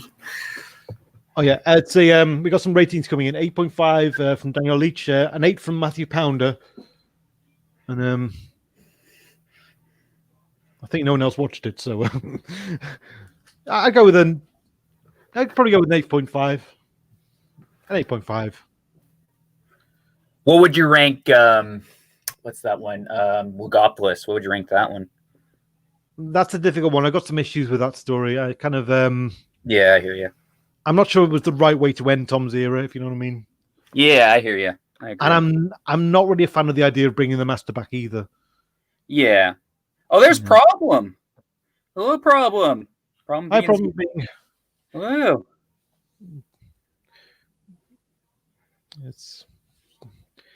That's okay. Maybe you'll get that's the next one. Yeah, next one's Warriors Gate, isn't it? Yes. Mm-hmm. Oh, Disaster Area gives it a minus. Would have given it a 9, but -1 for Radrick, so it's an 8. Okay. Fair enough. Yeah, he tends to have that effect, yes.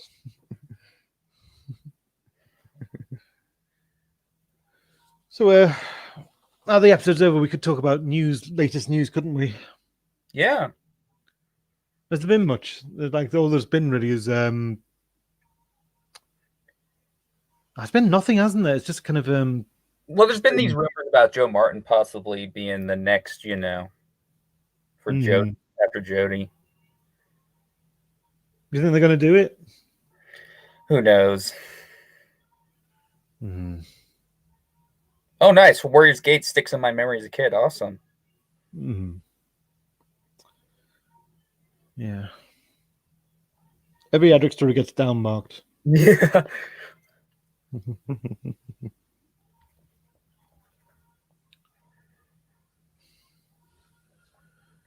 Yeah. Okay. So, like, we're 2/3 of the way into E-Space now, aren't we? Yeah, we are. Mm-hmm. Yeah. Yeah. Oh dear. Oh.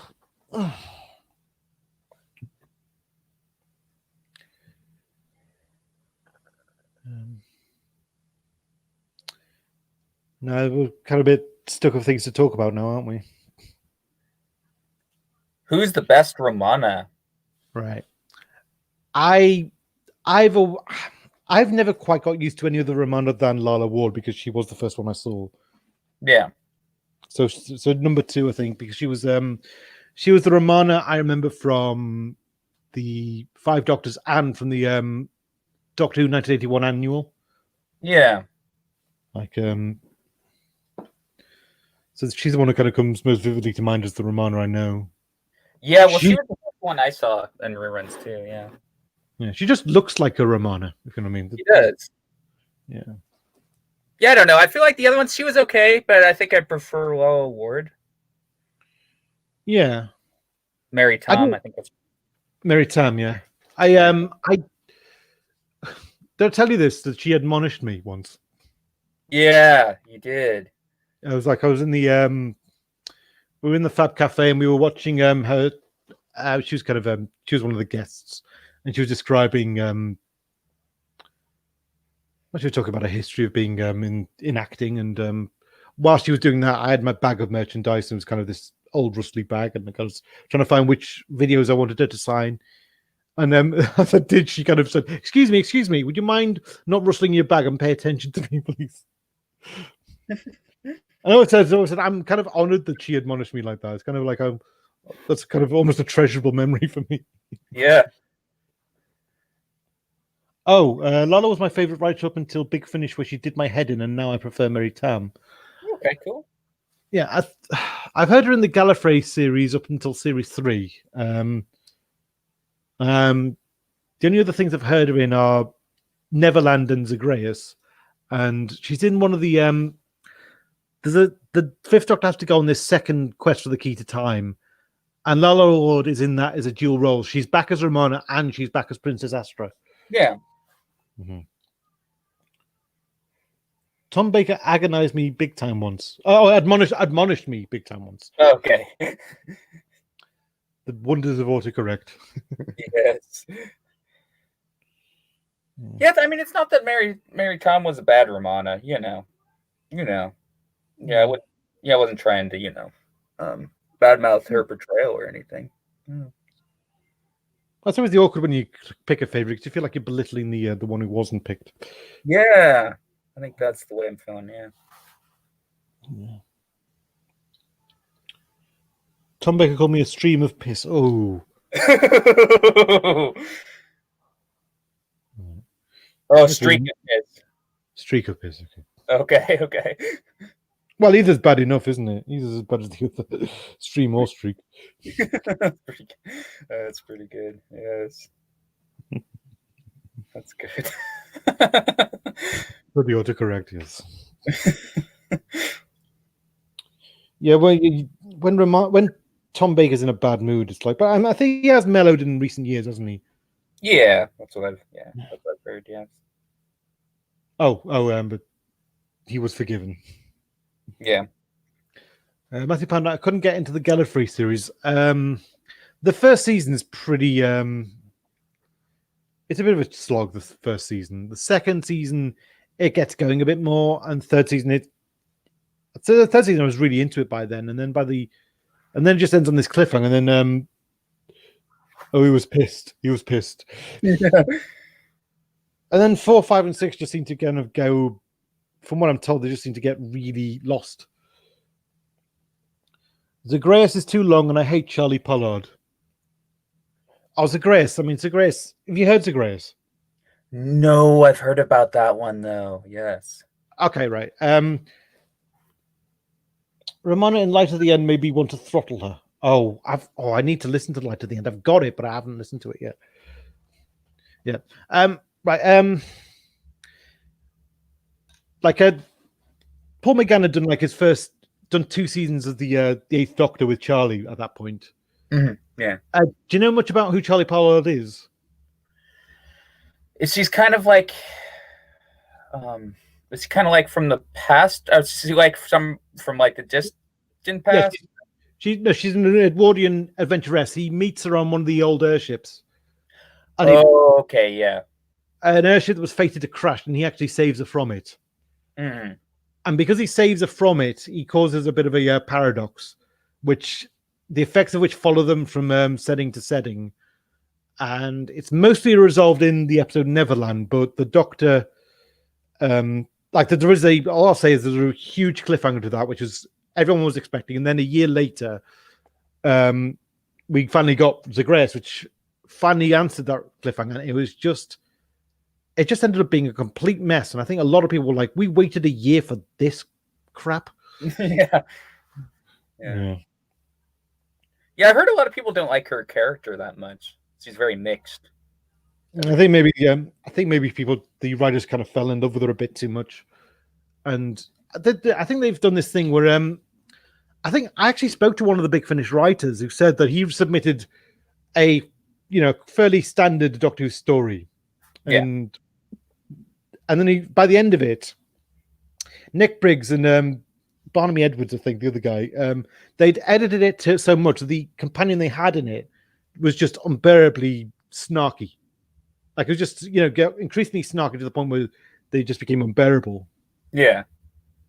Not as bad as the companions in Stranded. They're unbelievably annoying. The idea of Stranded turns me off. Didn't she love the Eighth Doctor? Couldn't stand that. Yeah, there was hints of what was going to be a romance there, and then Zagreus kind of is the one that confirms that it wasn't. That the Doctor didn't reciprocate those feelings. He can't because he's the Doctor, and then yeah. Disaster said, pardon Glean, I don't do Big Finish, so Lawless still rules. Mm-hmm. I do need to listen to Light of the End. I've not listened to it. It was probably the truer anniversary story because it got all the Doctors back. Yeah, classic Doctors back. So I definitely need to listen to that. Mm-hmm. Why does every woman in Big Finish have to be the best scientist ever? Yeah, it's overcompensation, I think. Yeah. Yeah, that does get a tad annoying, huh? Have you listened to any Big Finish stories or not? Yeah, well, I've listened to The Genocide Machine. I listened to Sirens of Time. I listened to Spectre of Lanyon Moore. I listened to that one. That's a good one. I think that was the one that Tom Baker was offered. Yes, before Colin, yeah. Yeah, I think he turned it down. Yeah. Fair enough. I think he wasn't ready to return to the role yet. No, not yet. I mean, at first something felt missing without Tom in the audios, but then he gradually just got used to him being not there. Yeah. I want to listen to Master and Omega. Kind of curious to see how those. Master's quite a good one. Master's a good one. Yeah. All they do is bitch about the Doctor and talk about paying bills. Oh, I mean, I presume Lee's talking about Stranded now. Oh, okay, yeah. Because I think there is a period where the Doctor is stranded, literally, and he has to adjust a normal life with the companion.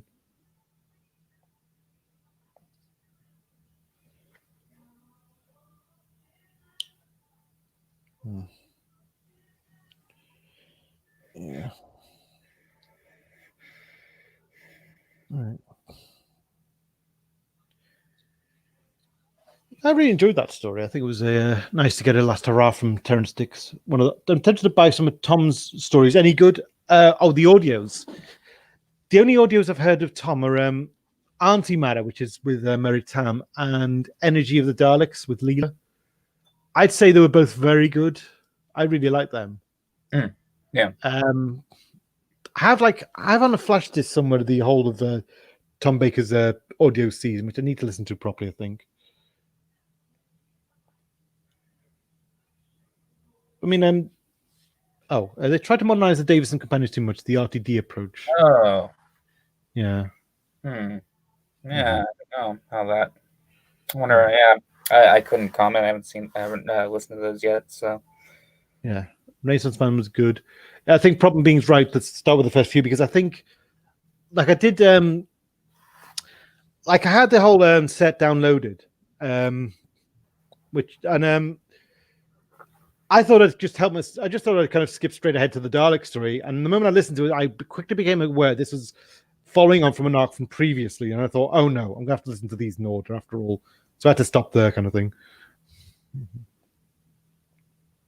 We listened to Blood of the Daleks. Hayley Welton is in that one. I have heard Blood of the Daleks. Yeah, Hayley Atwell plays the villain in that. Ooh, I want to check that one out then. It's pretty good, that one. Yeah. Leela are brilliant. Okay, cool. Yeah. Mm-hmm. Most Leelas are the ones I've got. Ooh. Thanks. So when did you start listening to the Big Finish audios? It's funny. I just listened to the trailers first, and then I tried them out. I finally started listening to them more was the fall of last year, I think. Listening to some, yeah. Like when they first came out, it was in 2000, and yeah. I skipped most of them, and then the Genocide Machine came out, and that was the big one, of course, because it was the big Dalek comeback, and it was quite hard to get someone who was willing to tape it for me because they were kind of at that point. Big Finish were a small outfit, and they needed the fans, also all the fan support they could get. Yeah, they did two versions actually. They did a cassette version, which was I think 20 minutes shorter than the CD version. Oh, okay. Yeah, I never figured out what was the difference between the two, but that was one of the last times I remember them doing cassette versions of their audios. Like they're all either CD or download now, but back then they did cassette versions as well for a brief time. Yeah, I think they probably had to concentrate on CD because doing both. I think they had to concentrate the resources onto one or the other, so I think they did that. So yeah, the Mutant Phase came out on CD, and that was the first one I bought. It's like, you know what, I'm going to actually listen to this. It was great up until the ending, and then it just got a bit garbled and silly, I thought. And then I didn't quite get back into them until we got closer to the new series, and then I heard people saying great things about Jubilee, so I listened to that, and I really liked that one. I ended up listening to it quite a lot because it was quite a, it was Rob Shearman doing a real stream of consciousness idea about politics and everything, and I was about 23 at the time, so kind of I never really thought of these concepts before then. So I think I just found myself listening to that a lot, and I kind of it's like it expanded my view of things. Yeah, and that was the one that inspired the Dalek. Yeah, the Dalek version is very trimmed down. It's basically I mean,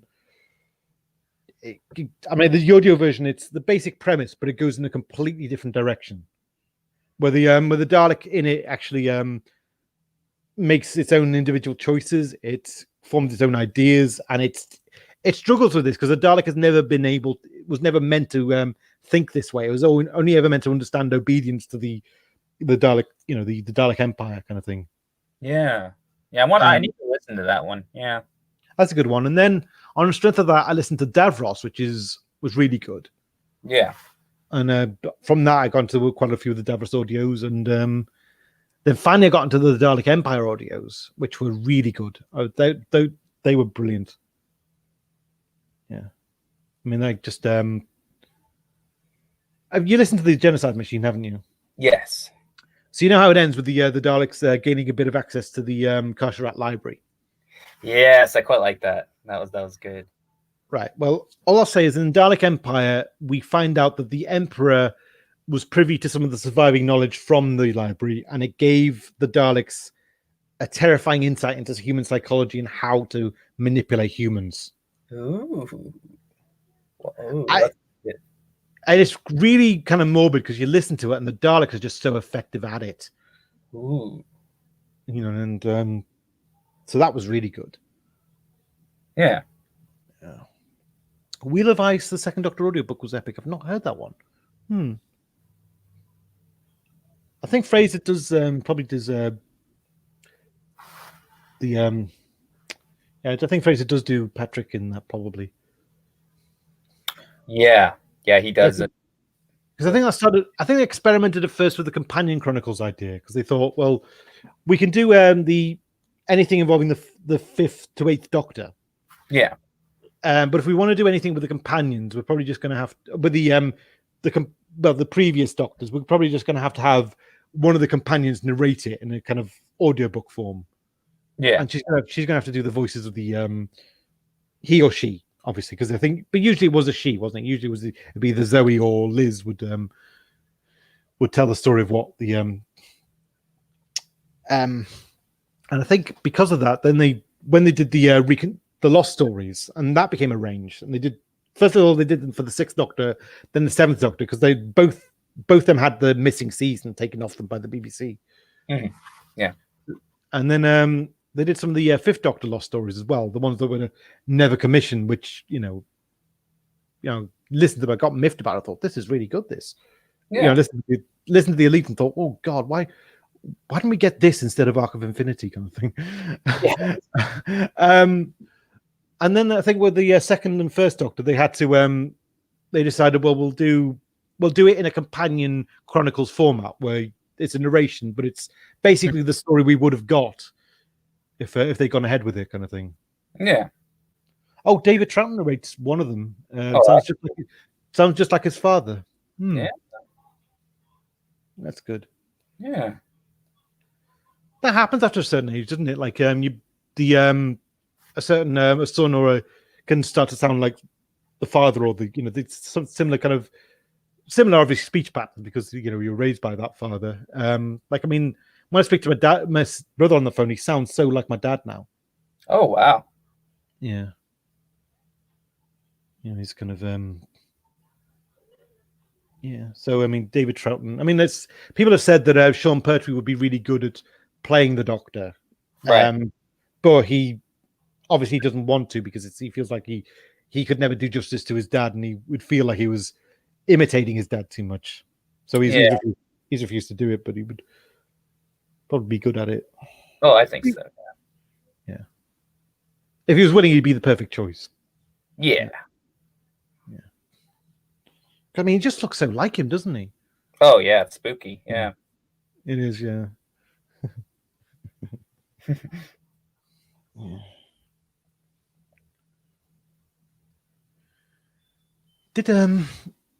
They did actually do an e-space on audio as well. There was a period where the Fifth Doctor oh yeah, Turlough was in that. I remember now. It was Fifth Doctor, Tegan, Turlough, and Nyssa, but it was an older Nyssa. Like basically this was I think it was midway point between season 20 and 21, where Nyssa, an older Nyssa, rejoins the TARDIS. Oh, okay, interesting. So it's that way they could do stories with Nyssa as part of that ensemble that they wouldn't have been able to do otherwise. Yeah. And East Space Trilogy is basically they do another East Space Trilogy where they go back into East Space, and they encounter the Marshmen again. Okay. And then the next two stories deal with the idea that when the Doctor in Logopolis tried to kind of dispense the entropy effect into the CVE. Yes. It looks at the way that actually affected E-Space. Ooh, this sounds good. It is, yeah. It's a very good one. I believe it's called the Entropy Plague, that one. Ooh, I'll have to check that. I'll have to listen to that one. Ooh, sounds good. Yeah. I really enjoyed that season. Listen to that in kind of a day. Because I used to be able to do that, just kind of go to the seaside area and just spend the day listening to those stories on my Walkman. Nice.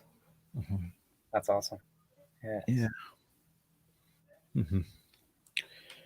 But yes, then my Walkmans broke because they don't last very long, and then for some reason they stopped being stocked in store. Oh, yeah, because everything moved to MP3 then. You see, so I had to yeah. I've always been quite slow to adapt. Like that's just me. Like when everyone in my class had a Super NES, I'd only just got a NES. And I was like probably in like about 1997, I got my a Mega Drive when everyone else was playing the PlayStation instead. Oh, okay. Yeah. So again, I've kind of always been slow to adapt to the current technology. So I was content enough with the Walkman for a time. So I didn't get the MP3 player. I'm probably going to get it. I was going to get it, and then the lockdown happened. So I said, okay, now I can't go to Curry's. Yeah, and then everything's 4K now too, isn't it? Is it? I don't know. All the TVs now let you all 4K. I mean, ours is just a standard high definition, but yeah. Oh, okay. I mean, I was only really going to use the MP3 player to just just listen to audios, just copy from the CD to the computer to the MP3 player and just go for a walk and listen to it. Oh, that could... Disaster Area says he's still got videos. I still have videos, and I have a video player, but I need to get the right cable to get it to work. Oh. So like I've still got a lot of old videos. Like I think people get rid of them because they end up taking up space on your shelf, don't they? Yes, that's true. I mean, there's some videos I'm never going to part with, like some stuff I taped off TV that I'm just that's never getting rid of, that kind of thing.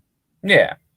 And like I also like this, you can compare kind of formats. Like I've watched the DVD of Somewhere in Time, and I think it's almost the color of it is a bit too strong.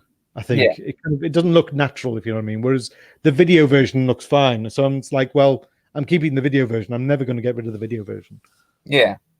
Got the whole Evangelion collection, Captain Scarlet. Oh, speaking of which, if this goes successfully, do you think we should do Captain Scarlet, a few Captain Scarlet watch-alongs? That would be cool. I need to watch some more of those, though. Have you not seen much of Captain Scarlet? Just little clips here and there. I need to see like the full series. Oh, right, okay.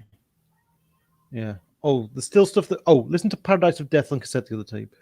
Oh, there's still stuff that never came out on DVD. Yeah. There is. That's true. There is. Yeah. You probably updated to DVD ages ago, didn't you? Like everything. Well, I was born in the era of like towards the end of VHS and early DVD, Yeah. So I was kind of that era because when 90s, I was like 7 years old when DVD was starting to just really kick in. From what I'm told, I think for a while the only VHSs they kept around on the shelves were Disney. Yeah. Because it was they figured that if kids are going to be handling their favorite films or whatever, then it's better handling a video rather than something delicate like a DVD. So, so video was still the preferred format for that for a while. Yeah. And then that was it. Oh, Denali says, love Captain Scarlet. Nice. Yeah. It's good stuff. So I think we could probably put that on the list, couldn't we? Yeah, we could. Mm-hmm. Yeah, that's a good idea. Yeah. Cool. And the other great thing about it is I think a lot of the episodes are online, so I think everyone could be on the same page as us. If you know what I mean. That's true. Yeah, that'd be good. Yeah.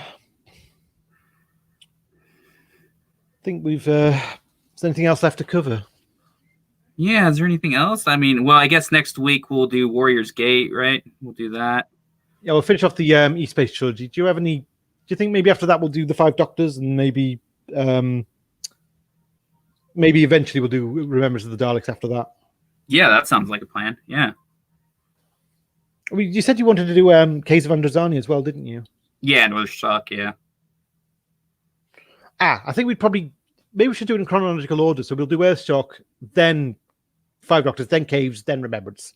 That sounds good to me. Yeah, let's do that. It does indeed. Okay. Sounds like a plan. Sounds like a plan. Yes. Mm-hmm. Oh, Thunderbirds Watchalong would be good. I've got the Blu-ray box set. I have the DVD box set, so I'd be up for a few Thunderbirds Watchalongs. Ooh, that would be cool. Yeah. All right. Okay. We'll do the Doctor Who stuff first, and then we'll probably move on to the other the other cult classics. Yeah. Okay. So shall we call it a day then? Yeah, I guess we'll call it a day on the stream. Yeah. All right, guys. Thank you so much. Thank you, Matthew. Thank you, everyone. Thank you, everyone. Thanks, Thomas Sadako. Thank you, Daniel, Matthew, the Disaster Area. Charlotte was here earlier, and Problem Being at the end. All right. Thank you, guys. If you're not subscribed, hit that subscribe button. Take care. Peace. Take care. Peace. Bye now. Bye. Bye.